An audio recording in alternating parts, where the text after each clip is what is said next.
ਇਹ ਦੋਹੇ ਰੂਪ ਸਾਡੇ ਪ੍ਰਾਤਨ ਸਰੋਤਾਂ ਦੇ ਵਿੱਚ ਮਿਲਦੇ ਨੇ।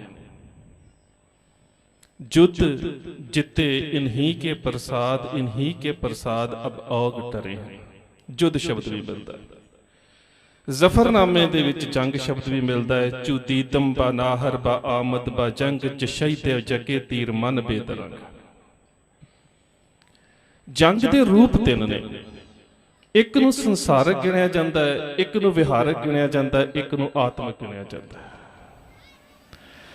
ਜਿਹੜੇ ਸੰਸਾਰਿਕ ਜੰਗ ਦੇ ਆਧਾਰ ਨੇ ਉਹ ਜਰਸ਼, ਜੋਰੂ ਔਰ ਜ਼ਮੀਨ। ਹਿੰਦੁਸਤਾਨ ਦੀ ਪਰੰਪਰਾ ਦੇ ਵਿੱਚ ਜੰਗ ਜਾਂ ਪੈਸੇ ਤੋਂ ਹੋਈ ਹੈ, ਜਾਂ ਜ਼ਮੀਨ ਦੇ ਕਬਜ਼ੇ ਤੋਂ ਹੋਈ ਹੈ, ਜਾਂ ਔਰਤ ਤੋਂ ਹੋਈ ਹੈ।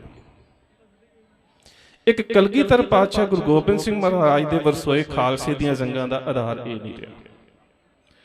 ਦੂਸਰੀ ਜੰਗ ਵਿਚਾਰਾਂ ਦੀ ਹੈ, जिस दी आरंभता गुरु नानक सच्चे पातशाह ने कर दी कि जब लग दुनिया रहीए नानक किछ सुनिए किछ कहिए। जिहड़ी ओह जंग गुरु नानक साहब दी चाहे भट्टां दे नाल होई है, चाहे जोगियां दे नाल होई है, चाहे सिद्धां दे नाल होई है, चाहे बोधियां दे नाल होई है, उस जंग दे विच भी फतेह ज़ाबी गुरु नानक साहब नूं मिली है। उस तो जिहड़ी अगली जंग है जिस नूं असीं आत्मिक जंग दी गल करदे हां, ओह मनुख दी अपनी आत्मा दी विकारां दे नाल जंग हुंदी है। इसे करके इन्हां तिन्नां ही जंगां दे स्वरूप जदों प्रति रूप दे विच निर्धारित कीते जांदे ने तां जंग एक दी गल आ जावे रूप तिन्ने सामने आ जांदे ने। मिसाल दे तौर ते असीं शब्द पढ़दे हां, खेत जो मांडियो सूरमा अब जूजन को दाओ। हुण सूरमा ओही भी है, जिन मिल मारे पंच सूरबीर ऐसो कौन बली रे। उत्थे आत्मिक जंग है कि जिन्हें पंज विकारां दे उपर काबू पा लिया, उस तो वड्डा सूरमा किहड़ा। दूसरी जंग भी साडे सामने आ जाएगी, जाको हर रंग लागो इस युग में सो कहियत है सूरा आत्म जने सगल वस्त आके जाका सतगुर पूरा। विचारां दी जंग भी साडे सामने आ जाएगी। ऐ जंग ते जदों असीं इह पढ़ांगे कि सूरा सो पहचानीए जो लरे दीन के हेत, पुरजा पुरजा कट मरे कबहू ना छाडे खेत। ते जंग दा तीसरा रूप भी साडे सामने आ जाएगा, जिहड़ा मैदान च लड़िया जाता है। सो शब्द जंग है, इस दे रूप ते प्रतिरूप तीन ने। मैदाने जंग च शस्त्रां नाल लड़ी जाती है, विचारधारक तौर ते शास्त्रां नाल लड़ी जाती है, विकारां दे नाल आत्म ज्ञान दे नाल लड़ी जाती है। पर इन्हां दे च सांझ की है कि इन्हां दे विच जेतू ओह हो सकदा है जिहदा मनोबल उच्चा होवे। चाहे वह जंग मैदान दे विच है, चाहे विचारां दे विच है, चाहे आत्मिक जंग है। जित हो सकदा है जिसदा मनोबल उच्चा होवे। हुण गुरु गोबिंद सिंह महाराज दे बारे भाई नंद लाल एक गल बड़ी प्यारी करदे ने। गल जंग दी है, गल तेग दी है। गंजनामे दे 160 शेर ने। 104 नंबर शेर गंजनामे दा फारसी दे विच है, तेग बहादुर राज सरापा अफजाल जीनत अराए महफिल जाहो जलाल। अरबी भाषा दा शब्द है सरापा। सरापा तो भाव है रूह तो लैके। अफजाल दा भाव है करम, मेहर, फजल। किसी मुसलमान वीर नूं पुछी ना तेरा की हाल है, कहंदा अल्लाह दा फजल है। ते फजल दा बहुवचन है अफजाल। तेग बहादुर रा सरापा अफजाल जीनत अराए महफिल जाहो जलाल। गुरु तेग बहादुर साहब रूह तो लैके जिस्म तक मेहर ते कर्म दे नाल भरे होए। ते असीं कह दिंदे त्याग दी मूरत, असीं कह दिंदे निर्मलता दी मूरत, असीं कह दिंदे निर्माणता दी मूरत, असीं कह दिंदे प्रेम दी मूरत। पर एक रूप होर भी है जिहड़ा है, भै काहू को देत नह नह भै मानत आन, कहो नानक सुन रे मना ज्ञानी ताहे बखान। जिहड़ा ओह रूप सामने आउंदा है, ओहदे फिर अगे दो रूप साडे सामने आ जांदे ने। गुरु गोबिंद सिंह महाराज प्रकाश होया पटने दे विच। 5 साल दी उम्र। पटने दे 2 नवाब ने। पहला नाम पाटलीपुत्र सी। एक बड़ी विलक्षण घटना है कि जिहड़ी विचारां दी जंग बोधी हार गया सी, वो विचारां नूं हथियारां दी जंग दे रूप च भी गुरु साहब ने बदलिया। ओहो ही नदी सी, ओही कंढा सी, ओही पाटलीपुत्र दा इलाका सी, ਬੁੱਧ ਧਰਮ ਤੋਂ ਪ੍ਰਭਾਵਿਤ ਹੋ ਕੇ ਅਸ਼ੋਕ ਨੇ ਆਪਣੀ ਤਲਵਾਰ ਸੁੱਟ ਦਿੱਤੀ ਸੀ ਕਿ ਅੱਜ ਤੋਂ ਬਾਅਦ ਮੈਂ ਮੈਦਾਨੇ ਜੰਗ 'ਚ ਨਹੀਂ ਲੜਾਂਗਾ। ਹਿੰਦੁਸਤਾਨ ਦੀ ਗੁਲਾਮੀ ਦਾ ਕਾਰਨ ਬਣਿਆ ਤੇ ਹਿੰਦੁਸਤਾਨ ਦੇ ਲੋਕ ਪਦਾਰਥਵਾਦ ਦੇ ਗੁਲਾਮ ਹੋ ਗਏ।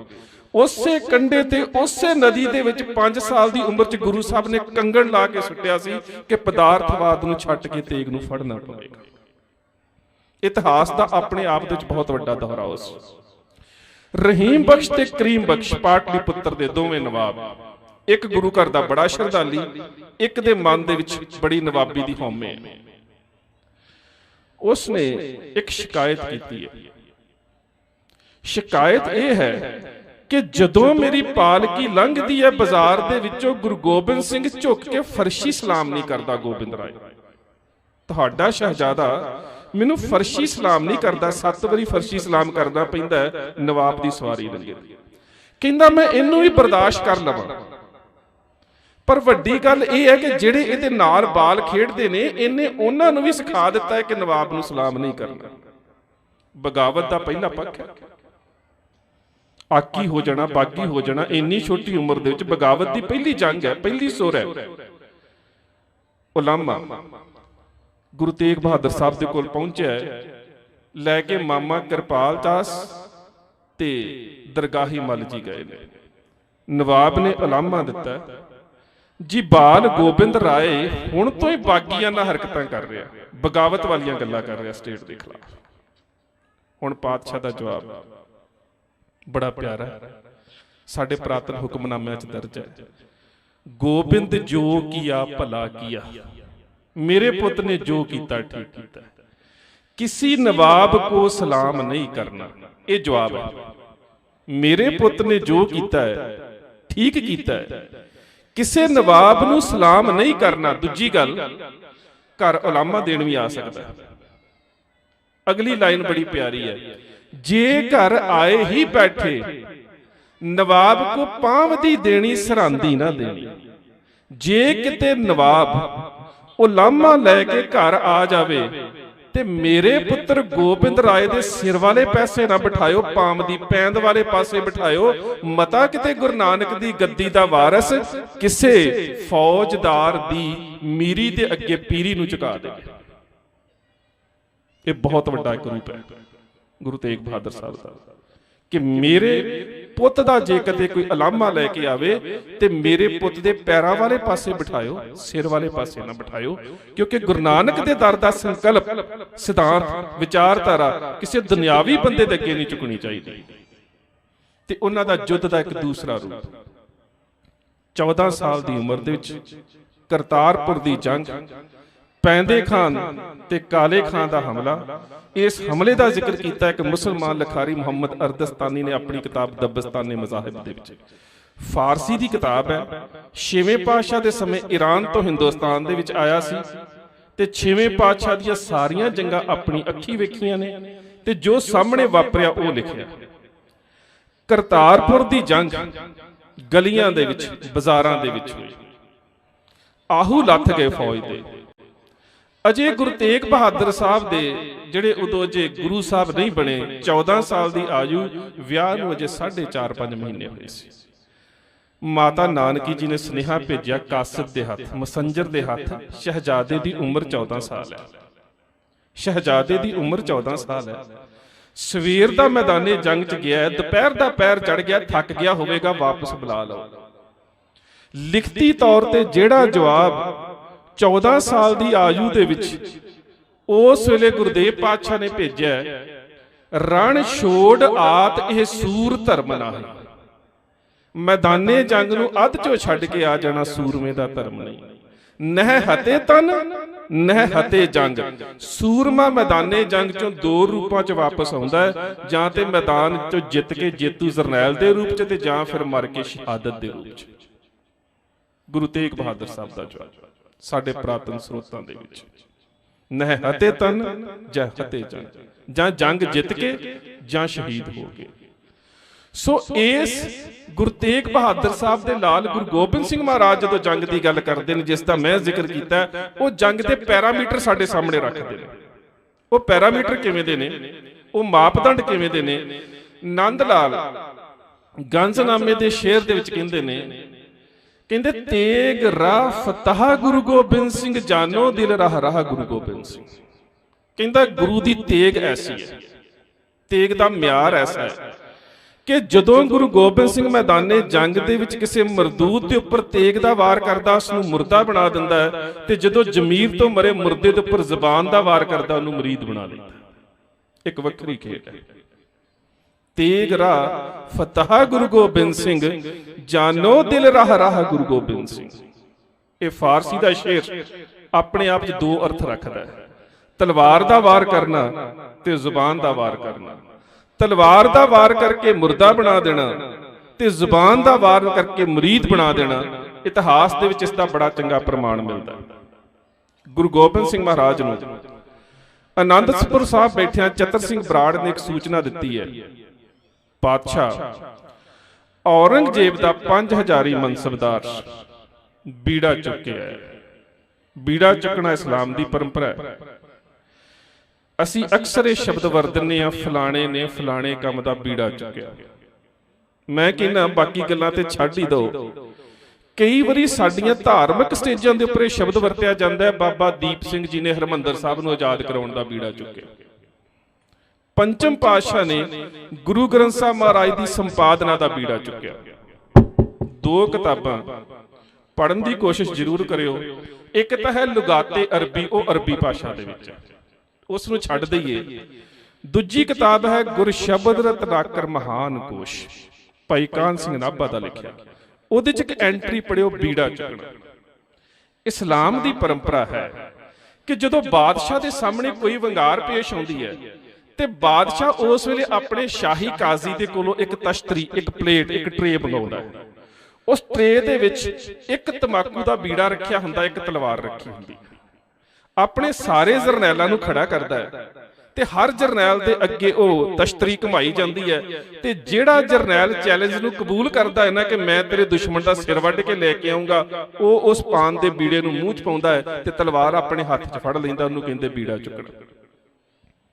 ਵੀ ਪਿਆਰਿਓ ਭਲਿਓ, ਬੀੜਾ ਤੇ ਤਮਾਕੂ ਦਾ ਹੁੰਦਾ। ਅਸੀਂ ਬਾਬਾ ਦੀਪ ਸਿੰਘ ਨੂੰ ਵੀ ਚੁਕਾ ਦਿੱਤਾ, ਅਸੀਂ ਗੁਰਦੇਵ ਪਾਤਸ਼ਾਹ ਨੂੰ ਵੀ ਚੁਕਾ ਦਿੱਤਾ। ਇਸੇ ਕਰਕੇ ਗੁਰੂ ਗੋਬਿੰਦ ਸਿੰਘ ਮਹਾਰਾਜ ਜ਼ਫਰਨਾਮੇ 'ਚ ਗੱਲ ਕਹਿੰਦੇ ਨੇ, ਕਸੇ ਹਰ ਕੇ ਕੌਲੇ ਕੁਰਾਮ ਬਾਇਦਸ਼ ਜਾਂ ਕੁਸਤਨੋ ਬਸਤਨੋ ਬਾਇਦਸ਼। ਤੇਰਾ ਇੱਕ ਜਰਨੈਲ ਬੀੜਾ ਚੁੱਕਿਆ ਹੋਇਆ। ਜੰਗ ਦੇ ਪੈਰਾਮੀਟਰ, ਜੰਗ ਦੇ ਮਾਪਦੰਡ ਕੀ ਹੁੰਦੇ ਨੇ? ਮੇਰਾ ਵਿਸ਼ਾ ਜੰਗ ਹੈ, ਮੈਂ ਸਿਰਫ ਜੰਗ ਤੇ ਰਹਿਣਾ। ਜੰਗ ਦੇ ਮਾਪਦੰਡ ਕੀ ਹੁੰਦੇ ਨੇ? ਨੰਦਲਾਲ ਕਹਿੰਦੇ ਨੇ ਕਿ ਜੰਗ ਦੇ ਮਾਪਦੰਡ ਸਿੱਖਣੇ ਆ ਤੇ ਗੁਰੂ ਗੋਬਿੰਦ ਸਿੰਘ ਮਹਾਰਾਜ ਦੇ ਕੋਲੋਂ ਸਿੱਖੋ। ਤੇ ਅੱਜ ਹਿੰਦੁਸਤਾਨ ਦੀਆਂ ਫੌਜਾਂ ਦੀ ਜਰਨੈਲ ਨੇ 6 ਮਹੀਨੇ ਪਹਿਲਾਂ ਬਿਆਨ ਦਿੱਤਾ ਸੀ ਕਿ ਗੁਰੂ ਗੋਬਿੰਦ ਸਿੰਘ ਵਰਗਾ ਯੁੱਧ ਨੀਤਿਕ ਯੋਧਾ ਕੋਈ ਨਹੀਂ। ਹੁਣ ਨੰਦ ਲਾਲ ਕਿਹੜੇ ਪੈਰਾਮੀਟਰ ਦੀ ਗੱਲ ਕਰਦੇ ਨੇ? ਕਹਿੰਦੇ ਨੇ ਤੇਗ ਰਾਹ ਫਤਹ ਗੁਰੂ ਗੋਬਿੰਦ ਸਿੰਘ, ਜਾਨੋ ਦਿਲ ਰਾਹ ਰਾਹ ਗੁਰੂ ਗੋਬਿੰਦ ਸਿੰਘ, ਕਦਰ ਕੁਦਰਤ ਪੇਸ਼ ਗੁਰੂ ਗੋਬਿੰਦ ਸਿੰਘ, ਇਨ ਕਿਆਦ ਆਦੇਸ਼ ਗੁਰੂ ਗੋਬਿੰਦ ਸਿੰਘ, ਹਰ ਦੋ ਆਲਮ ਕੋਸ ਗੁਰੂ ਗੋਬਿੰਦ ਸਿੰਘ, ਲਾ ਮਕਾਂ ਪਾ ਬੋਸ ਗੁਰੂ ਗੋਬਿੰਦ ਸਿੰਘ, ਲਾਲ ਸਗ ਗੁਲਾਮ ਗੁਰੂ ਗੋਬਿੰਦ ਸਿੰਘ, ਦਾਗਦਾਰੇ ਨਾਮ ਗੁਰੂ ਗੋਬਿੰਦ ਸਿੰਘ, ਜਾਨ ਬਾਦਸ਼ ਫਿਦਾਏ ਗੁਰੂ ਗੋਬਿੰਦ ਸਿੰਘ, ਫਰਕ ਉਬਰ ਪਾਏ ਗੁਰੂ ਗੋਬਿੰਦ ਸਿੰਘ। ਮੈਂ ਜਿੰਨੇ ਕਸੀ ਵੀਰ ਬੈਠੇ ਨਾ, ਭੈਣਾਂ ਬੈਠੀਆਂ ਨੇ, ਜੇ ਮੈਂ ਕਹਾਂ ਨਾ ਕਿ ਗੁਰੂ ਗੋਬਿੰਦ ਸਿੰਘ ਦੀ ਇੱਕ ਇੱਕ ਸਿਫਤ ਬਿਆਨ ਕਰੋ, 10-12 ਸਿਫਤਾਂ ਤੋਂ ਬਾਅਦ ਸਾਡੇ ਕੋਲ ਸ਼ਬਦ ਮੁੱਕ ਜਾਂਦੇ। ਕਹਿ ਦਾਂਗੇ ਪੁੱਤਰਾਂ ਦੇ ਦਾਨੀ, ਤੇਗ ਦੇ ਧਨੀ, ਸਰਬੰਸ ਦਾਨੀ, ਕਲਮ ਦੇ ਧਨੀ, ਬੜਾ ਕੁਝ ਕਹਿ ਸਕਦੇ, ਪਰ 12-13 ਤੋਂ ਬਾਅਦ ਸਾਡੇ ਕੋਲ ਵਸਫ ਮੁੱਕ ਜਾਂਦੇ। ਪਰ ਮੈਂ ਹੈਰਾਨ ਆ, ਨੰਦ ਲਾਲ ਗੰਜਨਾਮੇ ਦੇ 105 ਨੰਬਰ ਸ਼ੇਰ ਤੋਂ ਲੈ ਕੇ 160 ਨੰਬਰ ਸ਼ੇਰ ਤੱਕ 55 ਸ਼ੇਰਾਂ ਦੇ ਵਿੱਚ 150 ਤੋਂ ਵੱਧ ਸਿਫਤਾਂ ਗੁਰੂ ਗੋਬਿੰਦ ਸਿੰਘ ਦੀਆਂ ਕਰਕੇ ਪਤਾ ਕੀ ਕਹਿੰਦੇ ਨੇ? ਕਹਿੰਦੇ ਸਿਫਤਾਂ ਨਹੀਂ ਮੁੱਕੀਆਂ, ਸ਼ਬਦ ਮੁੱਕ ਗਏ। ਸਿਫਤਾਂ ਨਹੀਂ ਮੁੱਕੀਆਂ ਪਾਤਸ਼ਾਹ, ਸ਼ਬਦ ਮੁੱਕ ਗਏ ਨੇ। ਹੁਣ ਮੈਂ ਇੱਕੋ ਗੱਲ ਕਹਿ ਸਕਦਾ ਕਿ ਲਾਲ ਸਗ ਗੁਲਾਮ ਗੁਰੂ ਗੋਬਿੰਦ ਸਿੰਘ, ਦਾਗਦਾਰੇ ਨਾਮ ਗੁਰੂ ਗੋਬਿੰਦ ਸਿੰਘ। ਸਿਰਫ ਇੱਕ ਗੱਲ ਕਹਿ ਸਕਦਾ ਹੈ ਕਿ ਨੰਦ ਲਾਲ ਗੁਰੂ ਗੋਬਿੰਦ ਸਿੰਘ ਦੇ ਦਰ ਦਾ ਕੁੱਤਾ ਹੈ। ਇਹ ਸਿਰਫ ਭੌਂਕ ਸਕਦਾ ਹੈ, ਸਿਫਤਾਂ ਬਿਆਨ ਨਹੀਂ ਕਰ ਸਕਦਾ। ਤੇ ਇਸ ਭੌਂਕਣ ਤੋਂ ਬਾਅਦ ਜੇ ਕਿਤੇ ਮੇਰਾ ਗੁਰੂ ਕਵੇ ਕਿ ਤੇਰੀ ਇੱਛਾ ਕੀ ਹੈ, ਤੇ ਕਹਿੰਦਾ ਮੈਂ ਆਪਣੇ ਗੁਰੂ ਨੂੰ ਇੱਛਾ ਪਤਾ ਕੀ ਦੱਸੂਗਾ? ਜਾਨ ਬਾਦਸ਼ ਫਿਦਾਏ ਗੁਰੂ ਗੋਬਿੰਦ ਸਿੰਘ, ਫਰਕ ਉਬਰ ਪਾਏ ਗੁਰੂ ਗੋਬਿੰਦ ਸਿੰਘ। मैं ये इच्छा ਜ਼ਾਹਰ ਕਰੂੰਗਾ ਕਿ ਜਿਸ ਵੇਲੇ ਮੇਰਾ ਅੰਤਮ ਸਮਾਂ ਆਉਣ ਵਾਲਾ ਹੋਵੇ ਮੈਂ ਗੁਰੂ ਦੇ ਚਰਨਾਂ ਤੇ ਸਿਰ ਰੱਖਾਂ ਤੇ ਮੇਰੇ ਪ੍ਰਾਣ ਨਿਕਲ ਜਾਣ। ਇਹ ਮੇਰੀ ਅੰਤਮ ਇੱਛਾ ਹੋਵੇਗੀ। ਨੰਦ ਲਾਲ ਕਹਿ ਰਹੇ ਨੇ। ਹੁਣ ਉਹ ਨੰਦ ਲਾਲ ਜਦੋਂ ਜੰਗ ਦੇ ਪੈਰਾਮੀਟਰ ਦੀ ਗੱਲ ਕਰਦੇ ਨੇ, ਕਹਿੰਦੇ ਤੇਗ ਰਾਹ ਫਤਹ ਗੁਰੂ ਗੋਬਿੰਦ ਸਿੰਘ। ਬੜੀ ਔਖੀ ਗੱਲ ਇਸ ਨੂੰ ਸਮਝਣਾ। ਤੇਗ ਦੇ ਨਾਲ ਮੁਰਦਾ ਬਣਾ ਦੇਣਾ ਤੇ ਜ਼ਮੀਰ ਤੋਂ ਮਰੇ ਮੁਰਦੇ ਨੂੰ ਮਰੀਦ ਬਣਾ ਲੈਣਾ, ਇਹ ਸਿਰਫ ਗੁਰੂ ਗੋਬਿੰਦ ਸਿੰਘ ਮਹਾਰਾਜ ਦੇ ਹਿੱਸੇ ਆਇਆ। ਇਸੇ ਕਰਕੇ ਦੁਨੀਆ ਦਾ ਕੋਈ ਐਸਾ ਰਾਜਾ ਨਹੀਂ ਜਿਹਦੇ ਇੰਪੀਰੀਅਲਿਜ਼ਮ ਦੇ ਨਾਲ ਸਪਿਰਿਚੁਅਲਿਟੀ ਦੀ ਗੱਲ ਆਵੇ। ਦੁਨੀਆ ਦੇ ਵਿੱਚ ਕੋਈ ਨਹੀਂ ਹੈਗਾ। ਦਰਵੇਸ਼ ਕੋਈ ਹੋ ਸਕਦਾ, ਉਹ ਬਾਦਸ਼ਾਹ ਨਹੀਂ ਹੋ ਸਕਦਾ। ਦੁਨੀਆ ਤੇ ਕੋਈ ਬਾਦਸ਼ਾਹ ਹੋ ਸਕਦਾ, ਦਰਵੇਸ਼ ਨਹੀਂ ਹੋ ਸਕਦਾ। ਇੰਪੀਰੀਅਲਿਜ਼ਮ ਤੇ ਸਪਿਰਿਚੁਅਲਿਟੀ, ਰਾਜ ਔਰ ਜੋਗ, ਹਰ ਦੋ ਆਲਮ ਦੀ ਗੱਲ। ਸਿੱਕਾ ਜਦਬਰ ਹਰ ਦੋ ਆਲਮ ਤੇਗ ਨਾਨਕ ਵਾਹਬ ਅਸਤ। ਇੰਪੀਰੀਅਲਿਜ਼ਮ ਤੇ ਸਪਿਰਿਚੁਅਲਿਟੀ, ਬਾਦਸ਼ਾਹ ਦਰਵੇਸ਼ ਸ਼ਬਦ ਸਿਰਫ ਗੁਰੂ ਗੋਬਿੰਦ ਸਿੰਘ ਵਾਸਤੇ ਹੁੰਦਾ। ਹੱਕ ਹੱਕ ਆਦੇਸ਼ ਗੁਰੂ ਗੋਬਿੰਦ ਸਿੰਘ, ਬਾਦਸ਼ਾਹ ਦਰਵੇਸ਼ ਗੁਰੂ ਗੋਬਿੰਦ ਸਿੰਘ। ਦੁਨੀਆ ਦੇ ਕਿਸੇ ਧਾਰਮਿਕ ਜਗਤ ਦੇ ਇਤਿਹਾਸ ਦੇ ਵਿੱਚ ਇਹ ਦੋ ਸ਼ਬਦ ਇੱਕ ਸ਼ਖਸੀਅਤ ਦੇ ਨਾਲ ਨਹੀਂ ਜੁੜਦੇ। ਜਿਹੜਾ ਇੰਪੀਰੀਅਲਿਜ਼ਮ ਦਾ ਵੀ, ਬਾਦਸ਼ਾਹਤ ਦਾ ਵੀ ਸਿਰਾ ਹੋਵੇ ਤੇ ਦਰਵੇਸ਼ਗੀ ਦਾ ਵੀ ਸਿਰਾ ਹੋਵੇ, ਨਹੀਂ ਇਤਿਹਾਸ ਦੇ ਵਿੱਚ ਸਾਨੂੰ ਇਸ ਦਾ ਪ੍ਰਮਾਣ ਮਿਲਦਾ। ਖਬਰ ਪਹੁੰਚੀ, ਹਮਲਾ ਕੀਤਾ ਸੈਦ ਖਾਨ ਨੇ। ਸੈਦ ਖਾਨ ਪੀਰ ਬੁੱਧੂ ਸ਼ਾਹ ਦਾ ਸਾਲਾ ਸੀ, ਬੀਬੀ ਨਸੀਰਾਂ ਦਾ ਭਰਾ। ਹੁਣ ਖਿਆਲ ਕਰਿਓ, ਪੀਰ ਬੁੱਧੂ ਸ਼ਾਹ ਇਸਲਾਮ ਦੀ ਕੋਈ ਛੋਟੀ ਸ਼ਖਸੀਅਤ ਨਹੀਂ, ਬਹੁਤ ਵੱਡੀ ਸ਼ਖਸੀਅਤ ਹੈ। ਪੀਰ ਬੁੱਧੂ ਸ਼ਾਹ ਦੀ ਸ਼ਖਸੀਅਤ ਦਾ ਮਰਾਤਬਾ ਇੰਨਾ ਉੱਚਾ ਹੈ ਕਿ ਔਰੰਗਜ਼ੇਬ ਦੇ ਦਰਬਾਰ ਦੇ ਵਿੱਚ ਜਾਵੇ ਤੇ ਔਰੰਗਜ਼ੇਬ ਨੂੰ ਤਖਤ ਤੋਂ ਉੱਠ ਕੇ ਇਸਤਕਬਾਲ ਕਰਨਾ ਪੈਂਦਾ ਸੀ। ਇੰਨਾ ਉੱਚਾ ਮਰਾਤਬਾ ਹੈ। ਕਿਉਂ? ਕਿਉਂਕਿ ਪੀਰ ਬੁੱਧੂ ਸ਼ਾਹ ਦਾ ਖਾਨਦਾਨ ਹਜ਼ਰਤ ਮੁਹੰਮਦ ਸਾਹਿਬ ਦੀ ਬੇਟੀ ਫਾਤਿਮਾ ਦੇ ਖਾਨਦਾਨ ਦੇ ਵਿੱਚ। ਇਸਲਾਮ ਧਰਮ ਦੇ ਬਾਨੀ ਹਜ਼ਰਤ ਮੁਹੰਮਦ ਸਾਹਿਬ, ਉਹਨਾਂ ਦੀ ਬੇਟੀ ਹਜ਼ਰਤ ਫਾਤਿਮਾ, ਹਜ਼ਰਤ ਫਾਤਿਮਾ ਦੇ ਪਤੀ ਹਜ਼ਰਤ ਅਲੀ, ਜਿਨ੍ਹਾਂ ਨੂੰ ਮਸਜਿਦ ਦੇ ਵਿੱਚ ਸ਼ਹੀਦ ਕਰ ਦਿੱਤਾ ਗਿਆ। ਅੱਗੋਂ ਉਹਨਾਂ ਦੇ ਪੁੱਤਰ ਤੇ ਪੋਤਰੇ ਹਜ਼ਰਤ ਹਸਨ ਤੇ ਹੁਸੈਨ, ਜਿਨ੍ਹਾਂ ਦੇ ਬਾਰੇ ਇੱਕ ਸ਼ੇਰ ਵੀ ਬੜਾ ਪਿਆਰਾ ਸ਼ਾਇਰ ਮਸ਼ਰਕ ਮੁਹੰਮਦ ਇਕਬਾਲ ਨੇ ਲਿਖਿਆ, ਕਤਲੇ ਹੁਸੈਨ ਦਰ ਅਸਲ ਮਰਗ ਜੀਤਾ, ਇਸਲਾਮ ਜਿੰਦਾ ਹੋਤਾ ਹੈ ਹਰ ਕਰਬਲਾ ਕੇ ਬਾਅਦ। ਉਹਨਾਂ ਦੀ ਮੌਤ ਤੋਂ ਬਾਅਦ ਸੈਯਦ ਮੁਸਲਮਾਨ ਹੋਣ ਚਾਹੁੰਦੇ ਨੇ। 1240 ਤੋਂ ਬਾਅਦ ਪਹਿਲਾ ਸੈਯਦ ਹਿੰਦੁਸਤਾਨ ਚ ਆਉਂਦਾ, ਸੈਯਦ ਬਦੀਉਦੀਨ। ਉਸ ਤੋਂ ਬਾਅਦ ਸੈਯਦ ਮਈਉਦੀਨ। ਉਸ ਤੋਂ ਬਾਅਦ ਸੈਯਦ ਜਲਾਲੂਦੀਨ ਬੁਖਾਰੀ, ਜਿਨ੍ਹਾਂ ਨੂੰ ਉੱਚ ਦੇ ਪੀਰ ਕਿਹਾ ਜਾਂਦਾ, ਕੇਸਾਂ ਦੀ ਬੇਅਦਬੀ ਨਹੀਂ ਕਰਦੇ ਤਾਂ ਉੱਚ ਦੇ ਕਿਹਾ ਜਾਂਦਾ। ਉਸ ਤੋਂ ਬਾਅਦ ਕਾਜ਼ੀ ਰੁਕਨਦੀਨ, ਜਿਨ੍ਹਾਂ ਦਾ ਮਿਲਾਪ ਗੁਰੂ ਨਾਨਕ ਸੱਚੇ ਪਾਤਸ਼ਾਹ ਦੇ ਨਾਲ ਹੋਇਆ। ਮੱਕੇ ਮਦੀਨੇ ਦੀ ਗੋਸ਼ਤ ਦਾ ਜ਼ਿਕਰ ਜਿਨ੍ਹਾਂ ਦੇ ਨਾਲ ਮਿਲਦਾ। ਉਹਨਾਂ ਦੇ ਵਿੱਚੋਂ ਅੱਗੋਂ ਹੋਏ ਨੇ ਦਿੱਲੀ ਵਾਲੇ ਹਜ਼ਰਤ ਨਿਜ਼ਾਮੂਦੀਨ ਔਲੀਆ। ਉਸ ਤੋਂ ਜੇ ਖਵਾਜਾ ਬਖਤਿਆਰ ਕਾਕੀ, ਖਵਾਜਾ ਬਖਤਿਆਰ ਕਾਕੀ ਦੇ ਅੱਗੇ ਪੁੱਤਰ ਤੇ ਪੋਤਰਾ, ਇੱਕ ਨੂੰ ਕੁਤਬੁਲ ਅਕਤਾਬ ਕਿਹਾ ਜਾਂਦਾ, ਇੱਕ ਨੂੰ ਗੰਜ਼ੇ ਇਲਮ ਕਿਹਾ ਜਾਂਦਾ ਹੈ। ਉਹਨਾਂ ਦੀ ਅੱਗੋਂ 7ਵੀਂ ਪੀੜ੍ਹੀ ਦੇ ਵਿੱਚ ਜਾ ਕੇ ਹੋਏ ਨੇ ਮੌਲਵੀ ਮੁਹੰਮਦ ਯੂਸਫ ਰਜ਼ਾ। ਮੌਲਵੀ ਮੁਹੰਮਦ ਯੂਸਫ ਰਜ਼ਾ ਦਾ ਬੇਟਾ ਹੈ ਸ਼ਾਹ ਭੀਖ, ਜਿਸ ਨੂੰ ਭੀਖਣ ਸ਼ਾਹ ਕਿਹਾ ਜਾਂਦਾ। ਗੁਰੂ ਸਾਹਿਬ ਦੇ ਜਨਮ ਦੇ ਵੇਲੇ ਕੁੱਚੇ ਲੈ ਕੇ ਗਿਆ ਸੀ। ਉਹਦੀ ਮਾਂ ਹੈ ਮਲਕਾ, ਤੇ ਮਲਕਾ ਦਾ ਭਰਾ ਹੈ ਗੁਲਾਮੂਦੀਨ, ਤੇ ਗੁਲਾਮੂਦੀਨ ਦਾ ਪੁੱਤ ਹੈ ਸੈਯਦ ਬਦਰੂਦੀਨ, ਜਿਸ ਨੂੰ ਪੀਰ ਬੁੱਧੂ ਸ਼ਾਹ ਕਿਹਾ ਜਾਂਦਾ। ਮੁਹੰਮਦ ਸਾਹਿਬ ਦੀ ਬੇਟੀ ਦੇ ਖਾਨਦਾਨ ਦੇ ਵਿੱਚੋਂ ਇੰਨਾ ਉੱਚਾ ਖਾਨਦਾਨ। ਖਿਆਲ ਕਰਿਓ, ਉਹਨਾਂ ਦਾ ਸਾਲਾ ਗੁਰੂ ਸਾਹਿਬ ਤੇ ਹਮਲਾਵਰ ਹੋ ਕੇ ਆਇਆ। ਰਸਤੇ 'ਚ ਆਪਣੀ ਭੈਣ ਦੇ ਕੋਲ ਰੁਕਿਆ। ਕਹਿੰਦੀ, ਵੀਰਾ ਕਿੱਥੇ ਚੱਲਿਆ ਇੰਨਾ ਲਾਮ ਲਸ਼ਕਰ ਲੈ ਕੇ? ਕਹਿੰਦਾ, ਆਨੰਦਪੁਰ। ਕਹਿੰਦੀ, ਗੁਰੂ ਦੇ ਦਰਸ਼ਨ ਕਰਨ? ਕਹਿੰਦਾ, ਨਹੀਂ, ਜੰਗ ਕਰਕੇ ਸਿਰ ਵੱਢਣ ਦੇ ਵਾਸਤੇ। ਕਹਿੰਦੀ, ਨਹੀਂ ਵੀਰਾ, ਇੰਜ ਨਹੀਂ ਕਹੀਦਾ। ਉਹ ਤਾਂ ਪੀਰ ਨੇ, ਰਹਿਬਰ ਨੇ, ਖੁਦਾ ਦਾ ਰੂਪ ਨੇ। ਤੂੰ ਸਿਰ ਵੱਢ ਕੇ ਨਾ ਲਿਆ, ਇਵੇਂ ਦੀ ਗੱਲ ਵੀ ਜ਼ੁਬਾਨ ਚੋਂ ਨਾ ਕੱਢ। ਅਸੀਂ ਤੇ ਜ਼ਿਆਰਤ ਕਰਕੇ ਜ਼ਿਆਰੀਨ ਬਣ ਕੇ ਜਾਂਦੇ ਆ, ਦਰਸ਼ਨ ਕਰਕੇ ਆਉਨੇ, ਤੂੰ ਸਿਰ ਵੱਢਣ ਦੀ ਗੱਲ ਕਰਦਾ? ਕਹਿੰਦਾ, ਸਿਰ ਤਾਂ ਵੱਢ ਕੇ ਲੈ ਕੇ ਆਉਣਾ, ਨੇਜੇ ਤੇ ਟੰਗ ਕੇ ਲੈ ਕੇ ਆਉਣਾ। ਇੰਨਾ ਪ੍ਰਣ ਤੇਰੇ ਨਾਲ ਜ਼ਰੂਰ ਕਰਦਾ ਹੈ ਕਿ ਜਦੋਂ ਗੁਰੂ ਗੋਬਿੰਦ ਸਿੰਘ ਦਾ ਸਿਰ ਵੱਢ ਕੇ ਲੈ ਕੇ ਆਉਂਗਾ ਨਾ, ਪਹਿਲਾਂ ਦਰਸ਼ਨ ਤੈਨੂੰ ਕਰਾਉਂਗਾ ਕਿ ਆਹ ਤੇਰੇ ਗੁਰੂ ਦਾ ਸਿਰ ਹੈ। ਭੈਣ ਕਹਿੰਦੀ ਆ, ਵੀਰਾ ਸ਼ਾਇਦ ਤੇਰਾ ਸਿਰ ਤੇਰੇ ਸਿਰ ਤੇ ਨਾ ਰਵੇ। ਜਿਸ ਗੁਰੂ ਦੇ ਨਾਲ ਤੂੰ ਮੱਥਾ ਲਾਉਣ ਲੱਗਾ ਹੈ ਨਾ, ਸ਼ਾਇਦ ਤੇਰਾ ਸਿਰ ਤੇਰੇ ਸਿਰ ਤੇ ਨਾ ਰਵੇ। ਹੁਣ ਸ਼ਬਦ ਉਹਨੇ ਨਹੀਂ ਵਰਤਿਆ ਤੇਰਾ ਸਿਰ ਧੌਣ ਤੇ ਨਾ ਰਵੇ, ਤੇਰਾ ਸਿਰ ਤੇਰੇ ਸਿਰ ਤੇ ਨਾ ਰਵੇ। ਇਹ ਜਿਹੜੀ ਗੱਲ ਹੈ ਨਾ, ਇਹ ਨੰਦ ਲਾਲ ਦੇ ਉਸ ਸ਼ੇਰ ਨੂੰ ਡਿਫਾਈਨ ਕਰਦੀ ਹੈ ਕਿ ਜਾਨੋ ਦਿਲ ਰਾਹ ਰਾਹ ਗੁਰੂ ਗੋਬਿੰਦ ਸਿੰਘ, ਗੁਰੂ ਦਿਲਾਂ ਦੀਆਂ ਕਿਵੇਂ ਜਾਣਦਾ। ਪਹੁੰਚਿਆ ਅਨੰਦਪੁਰ ਸਾਹਿਬ। ਹੁਣ ਗੁਰੂ ਸਾਹਿਬ ਦੇ ਵੱਲੋਂ ਲੜਨ ਦੇ ਵਾਸਤੇ ਮੈਦਾਨੇ ਜੰਗ 'ਚ ਆ ਰਿਹਾ ਸੈਯਦ ਬੇਗ, ਤੇ ਸਾਹਮਣੇ ਔਰੰਗਜ਼ੇਬ ਦੇ ਵੱਲੋਂ ਸੈਯਦ ਖਾਨ, ਦੋਵੇਂ ਮੁਸਲਮਾਨ। ਇੱਕ ਪਾਸੇ ਸੈਯਦ ਬੇਗ, ਇੱਕ ਪਾਸੇ ਸੈਯਦ ਖਾਨ।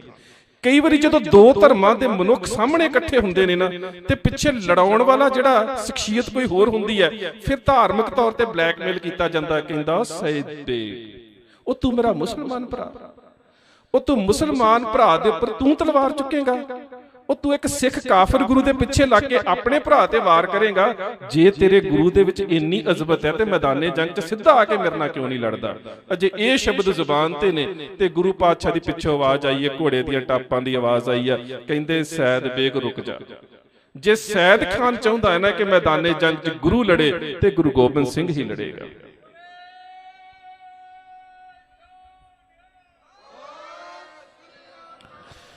ਆ ਕੇ ਰੁਕ ਗਿਆ ਸਾਹਮਣੇ। ਹੁਣ ਕਲਗੀਧਰ ਪਾਤਸ਼ਾਹ ਕਹਿ ਰਹੇ ਨੇ ਵਾਰ ਕਰ। ਇੱਕ ਗੱਲ ਦਾ ਫਿਰ ਖਿਆਲ ਰੱਖਿਓ, ਛੇਵੇਂ ਪਾਤਸ਼ਾਹ ਤੋਂ ਲੈ ਕੇ ਗੁਰੂ ਗੋਬਿੰਦ ਸਿੰਘ ਮਹਾਰਾਜ ਨੇ ਆਪਣੀ ਜ਼ਿੰਦਗੀ 'ਚ ਕਦੀ ਦੁਸ਼ਮਣ ਤੇ ਪਹਿਲਾਂ ਵਾਰ ਨਹੀਂ ਜੇ ਕੀਤਾ। ਅਜੇ ਤੱਕ ਆਪਣੀ ਕਿਸੇ ਵੀ ਜੰਗ ਦੇ ਵਿੱਚ ਕਦੀ ਕੋਈ ਜੰਗੀ ਕੈਦੀ ਨਹੀਂ ਜੇ ਬਣਾਇਆ। ਇਹ ਦੁਨੀਆ ਦੀਆਂ ਜੰਗਾਂ ਦੇ ਵਿੱਚ ਇੱਕ ਵਿਲੱਖਣ ਗੱਲ ਜੀ। ਨਾ ਦੁਸ਼ਮਣ ਤੇ ਪਹਿਲਾਂ ਵਾਰ ਕੀਤਾ, ਨਾ ਕਦੀ ਜੰਗੀ ਕੈਦੀ ਨੂੰ ਗ੍ਰਿਫਤਾਰ ਕੀਤਾ। ਜਿਹੜਾ ਜੰਗ 'ਚ ਹਾਰ ਗਿਆ ਛੱਡ ਦਿੱਤਾ। ਰਣਜੀਤ ਸਿੰਘ ਦੇ ਵੇਲੇ ਵੀ ਇਹ ਗੱਲਾਂ ਰਹੀਆਂ ਨੇ, ਬਾਅਦ ਸਾਂਝੀਆਂ ਕਰਦੇ ਵਿੱਚ ਆ ਜੰਗ ਹੈ। ਹੁਣ ਗੁਰੂ ਪਾਤਸ਼ਾਹ ਕਹਿ ਰਹੇ ਨੇ, ਕਹਿੰਦੇ ਸੈਦ ਖਾਨ ਕੱਢ ਤਲਵਾਰ, ਕਰ ਵਾਰ। ਕਿੱਥੇ ਵਾਰ ਹੋਵੇ?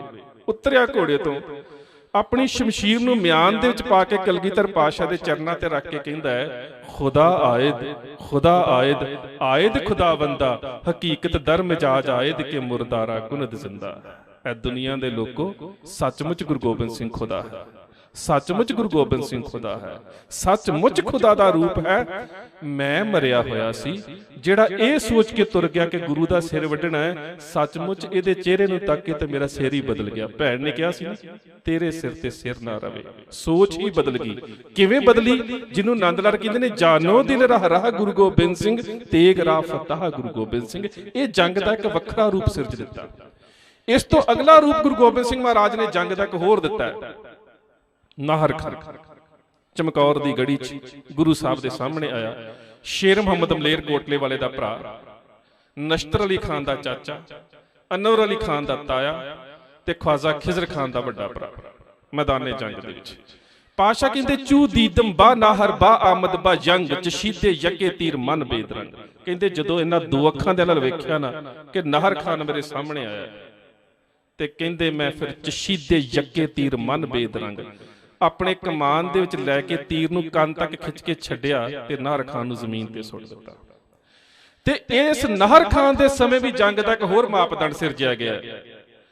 ਨਾਹਰ ਖਾਨ ਦੀ ਬੇਟੀ ਰਹੀਮਪੁਰ ਦੇ ਨਵਾਬ ਨੂੰ ਵਿਆਹੀ ਗਈ ਸੀ, ਸਿੱਖਾਂ ਦੇ ਹੱਥ ਆ ਗਈ ਸੀ, ਤੇ ਕਲਗੀਧਰ ਪਾਤਸ਼ਾਹ ਨੇ ਕਿਹਾ ਸੀ ਕਿ ਇਸ ਬੱਚੀ ਨੂੰ ਇਸੇ ਤਰ੍ਹਾਂ ਵਾਪਸ ਛੱਡ ਕੇ ਆਓ। ਤਬ ਸਤਿਗੁਰ ਬੋਲੇ, ਇੱਕ ਬੇਰੇ ਹਮ ਲੈ ਜਾਨੋ ਪੰਥੋ ਚੇਰੇ। ਬੱਚੀ ਨੂੰ ਇਸੇ ਤਰ੍ਹਾਂ ਵਾਪਸ ਛੱਡ ਕੇ ਆਓ। ਉਹ ਦੁਸ਼ਮਣ ਦੀ ਬੇਟੀ, ਜਿਹੜਾ ਗੁਰੂ ਦੇ ਕੋਲੋਂ ਦੁਸ਼ਮਣ ਦਾ ਮੈਦਾਨੇ ਜੰਗ 'ਚ ਮਾਰਿਆ ਜਾ ਰਿਹਾ, ਤੇ ਗੁਰੂ ਪਾਤਸ਼ਾਹ ਕਹਿ ਰਹੇ ਨੇ, ਨਹੀਂ, ਬੱਚੀ ਦੇ ਉੱਪਰ ਹੱਥ ਨਹੀਂ ਚੁੱਕਣਾ, ਬੱਚੀ ਦੀ ਇੱਜ਼ਤ ਨੂੰ ਹੱਥ ਨਹੀਂ ਪਾਉਣਾ।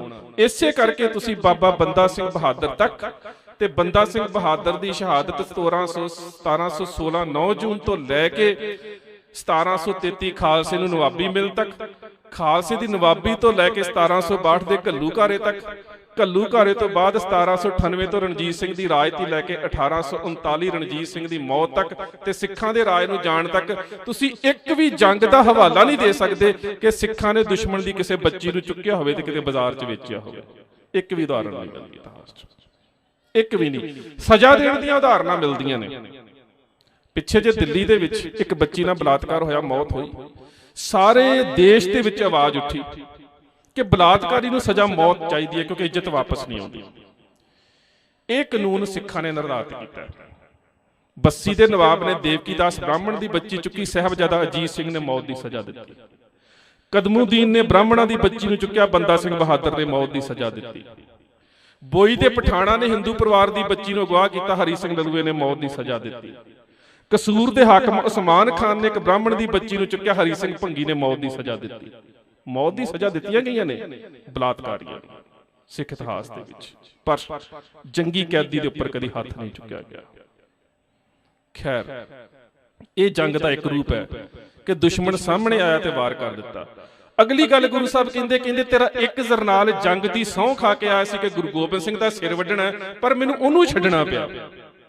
कि आ ख्वाजा मरदूद साया दीवार ब मैदाना आमद ब मरदाना वार। कहते तेरा जेड़ा जरनैल ख्वाजा खिजर खान महमूद अली खान सौं खा के आया सी ना गुरु गोबिंद सिंह दा सिर वड्डना, जदों मैं उन्होंने मैदाने जंग च वेखिया अपने कमान दे विच तीर नूं लैके खिंचिया, तेरा जरनैल घोड़े तो उतरिया ते कंध दे उल्ले छुप गया कि आ ख्वाजा मरदूद साया दीवार, दीवार दे साए दे उल्ले मैदाना आमद ब मरदाना वार, मर्दा वांगू मेरे सामने ना आया।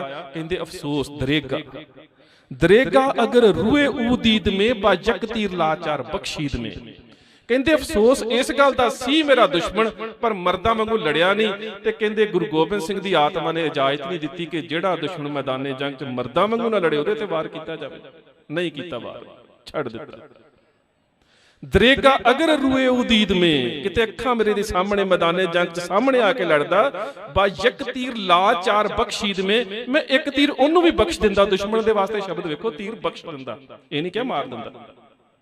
जफरनामे च भी औरंगजेब नूं कहंदे ने, कहंदे बा ला चार गी दरमिया आमदम बा तदबीर तीरो तफंग आमदम। मैं ते लड़ना चाहुंदा ही नहीं सी, औरंगजेब जुल्म ही तूं इन्ने कीते ने कि मैनूं लाचारगी च आके हथियार चुकने पए। सो ये गुरु गोबिंद सिंह महाराज ने मैदाने जंग दे विच साडे पैरामीटर डिसाइड कर दिते। किसी दी धी भैन नूं नहीं चुकना, जिहड़ा दुश्मन मैदाने जंग च मर्दा वांगू नहीं लड़दा उहदे ते वार नहीं करना, किसी भी जंग दे विच दुश्मन दे धर्म स्थान की बेअदबी नहीं करनी, किसी भी मैदाने जंग दे विच दुश्मन दे धर्म की बेअदबी नहीं करनी, मैदाने जंग की चोण आप करनी है, अकारण हमला ना होवे। यही गल बाबा बंदा सिंह बहादुर दी रही है। बंदा सिंह बहादुर 1708 तो लैके 9 जून 1716 तक बंदा सिंह बहादुर ने जिन्नियां भी जंगां लड़ियां ने, सब तो पहला एक कासद नूं दुश्मन दे वल भेजदा रहा, मेरी फौज तैयार है, जे तुसी लड़ना चाहुंदे हो ते लड़ोगे, पर जे तुसी अधीनगी चाहुंदे हो, स्वीकार करदे हो ते असीं तुहानूं माफ करन नूं तैयार हां, एक वजीर खान तो बिना।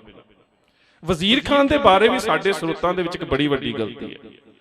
साडे स्रोत कहते ने लेवन ते बदला तुरकन ते मोहे पठायो गुरु सैकर बंदा मार के कर ख्वार वजीदे देहों उजाड़ लटे हो सरहंदा। असी अक्सर स्टेज तो कह सकते हैं या कह दिन्ने हैं कि बाबा बंदा सिंह बहादुर ने गुरु गोबिंद सिंह महाराज दे बच्चों की शहादत का बदला लिया, गल गलत है।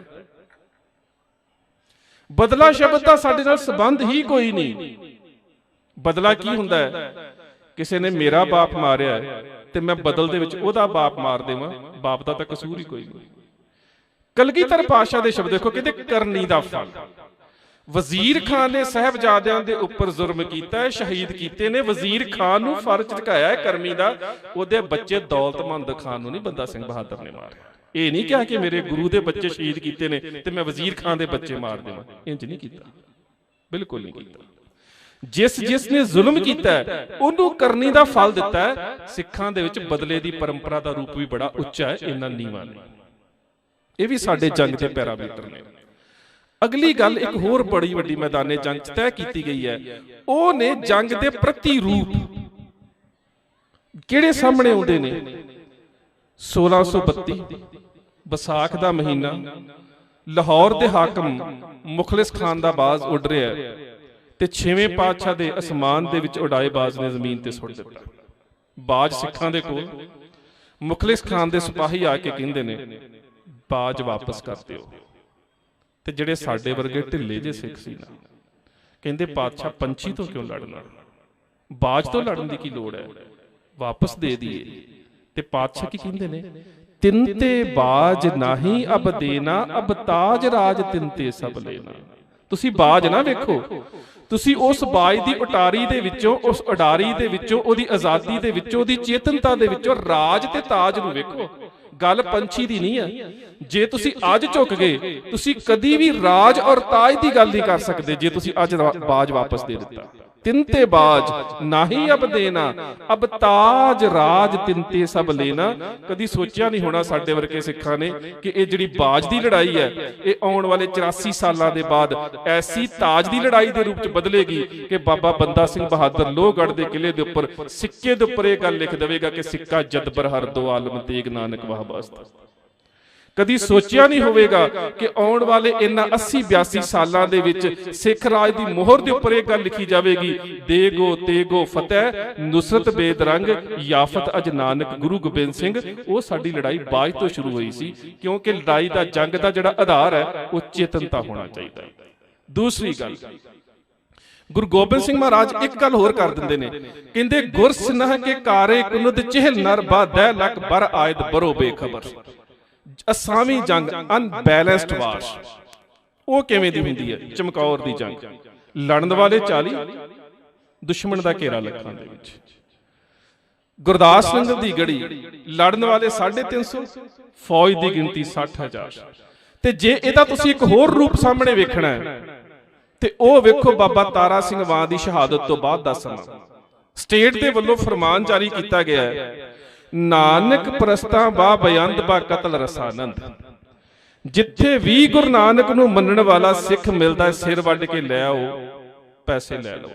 ਉਸ ਸਮੇਂ ਇੱਕ ਘਟਨਾ ਬੜੀ ਹੋਰ ਰੂਪ ਚ ਵਾਪਰੀ ਹੈ, ਔਰ ਉਸ ਘਟਨਾ ਦਾ ਜਿਹੜਾ ਅੱਜ ਅਸੀਂ ਸੱਭਿਆਚਾਰਕ ਰਿਵਾਜ ਦੇ ਰੂਪ ਚ ਲਿਆ ਹੈ ਨਾ, ਉਹ ਬੜਾ ਵੱਖਰਾ ਹੈ। ਉਹ ਇਹ ਹੈ ਕਿ ਜਦੋਂ ਛੋਟੇ ਹਾਕਮਾਂ ਨੂੰ ਪਤਾ ਲੱਗਾ ਨਾ ਕਿ ਸਿੱਖ ਦਾ ਸਿਰ ਵੱਢ ਕੇ ਲੈ ਕੇ ਆਉਣ ਦੇ ਪੈਸੇ ਮਿਲਦੇ ਨੇ, ਉਹਨਾਂ ਨੇ ਕੁਝ ਨੌਜਵਾਨ ਕੁੜੀਆਂ ਦੇ ਸਿਰ ਵੀ ਵੱਢ ਲਏ। ਨੌਜਵਾਨ ਕੁੜੀਆਂ ਦੇ ਸਿਰ ਹਾਕਮਾਂ ਦੇ ਅੱਗੇ ਲਿਆ ਕੇ ਪੇਸ਼ ਕਰ ਦਿੱਤੇ ਕਿ ਇਹ ਸਿੱਖਾਂ ਦੇ ਬੱਚਿਆਂ ਦੇ ਸਿਰ ਨੇ। ਹੁਣ ਨੌਜਵਾਨ ਬੱਚੇ ਤੇ ਬੱਚੀ ਦੇ ਸਿਰ 'ਚ ਕਈ ਵਾਰੀ ਸ਼ਨਾਖਤ ਕਰਨੀ ਔਖੀ ਹੁੰਦੀ ਹੈ, ਪਰ ਕਈ ਹੁਕਮਰਾਨਾਂ ਨੂੰ ਪਤਾ ਲੱਗਾ। ਜਦੋਂ ਹੁਕਮਰਾਨਾਂ ਦੇ ਵਿੱਚੋਂ ਪਤਾ ਲੱਗਾ ਤੇ ਉਸ ਵੇਲੇ ਜਲਾਲੂਦੀਨ ਨਾਂ ਦਾ ਇੱਕ ਬੜਾ ਸਿਆਣਾ ਹੁਕਮਰਾਨ ਸੀ, ਉਹਨੇ ਕਿਹਾ ਇਹ ਗੱਲ ਗਲਤ ਹੈ। ਸ਼ਾਹੀ ਫਰਮਾਨ ਹੈ ਕਿ ਸਿਰ ਬੱਚਿਆਂ ਦੇ ਵੱਢ ਕੇ ਲਿਆਉਣੇ ਨੇ, ਬੱਚੀਆਂ ਦੇ ਸਿਰ ਕਿਉਂ ਵੱਢੇ ਗਏ ਨੇ?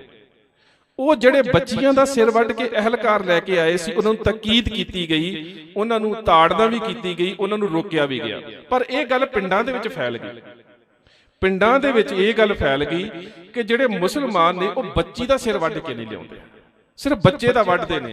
ਤੇ ਜਿਹੜੇ ਪਿੰਡਾਂ ਦੇ ਵਿੱਚ ਥੋੜੇ ਕਮਜ਼ੋਰ ਬਿਰਤੀ ਵਾਲੇ ਲੋਕ ਸੀ ਨਾ, ਉਹਨਾਂ ਨੇ ਮੁੰਡਿਆਂ ਦੇ ਵੀ ਕੰਨ ਮਿਲਣੇ ਸ਼ੁਰੂ ਕਰ ਦਿੱਤੇ, ਨੱਤੀਆਂ ਪਾਉਣੀਆਂ। ਰਿਵਾਜ ਉੱਥੋਂ ਚੱਲਿਆ ਕਿ ਸਾਡੇ ਬੱਚਿਆਂ ਦੀ ਜਾਨ ਬਚ ਜਾਵੇ, ਕਿ ਇਹ ਮੁੰਡੇ ਨਹੀਂ ਇਹ ਕੁੜੀਆਂ ਨੇ। ਹੁਣ ਤਾਂ ਸਾਡੇ ਮੁੰਡੇ ਸ਼ੌਕ ਨਾਲ ਪਾਈ ਫਿਰਦੇ ਕੰਨਾਂ 'ਚ, ਤੁਸੀਂ ਵੇਖਦੇ ਹੋ। ਰਿਵਾਜ ਉਦੋਂ ਸ਼ੁਰੂ ਹੋਇਆ ਕਿ ਮੁੰਡੇ ਨੂੰ ਕੁੜੀ ਬਣਾ ਕੇ ਬਚਾਇਆ ਜਾਵੇ। ਇੱਕ ਘਟੀਆ, ਇੱਕ ਭੈ, ਇੱਕ ਡਰ ਦੇ ਵਿੱਚੋਂ ਪੈਦਾ ਹੋਇਆ ਰਿਵਾਜ ਸੀ। ਮਾਫ ਕਰਨਾ, ਅੱਜ ਅਸੀਂ ਉਸ ਨੂੰ ਸੱਭਿਆਚਾਰ ਦਾ ਹਿੱਸਾ ਬਣਾ ਲਿਆ।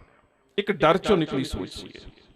ਖੈਰ, ਵਿਸ਼ਵ ਜੰਗ ਤੋਂ ਸਾਰਾਗੜੀ ਦੀ ਜੰਗ ਤੱਕ ਮੈਂ ਆਉਣਾ ਹੈ, ਜਿਹੜਾ ਮੇਰਾ ਵਿਸ਼ਾ ਹੈ। ਪਰ ਮੈਂ ਪਹਿਲਾਂ ਜੰਗ ਦੇ ਪੈਰਾਮੀਟਰ ਤੁਹਾਡੇ ਸਾਹਮਣੇ ਖੋਲ੍ਹਣਾ ਚਾਹੁੰਦਾ ਸੀ। ਉਹਨਾਂ ਪੈਰਾਮੀਟਰ ਦੇ ਵਿੱਚ ਇਹ ਹੈ ਕਿ ਨਾਨਕ ਪ੍ਰਸਤਾਂ ਬਾ ਕਤਲ ਬਾ ਬਯੰਗ ਕਤਲ ਰਸਾਨੰਦ। ਜਿੱਥੇ ਗੁਰੂ ਨਾਨਕ ਨੂੰ ਮੰਨਣ ਵਾਲਾ ਸਿੱਖ ਮਿਲਦਾ ਸਿਰ ਵੱਢ ਕੇ ਲੈ ਆਓ।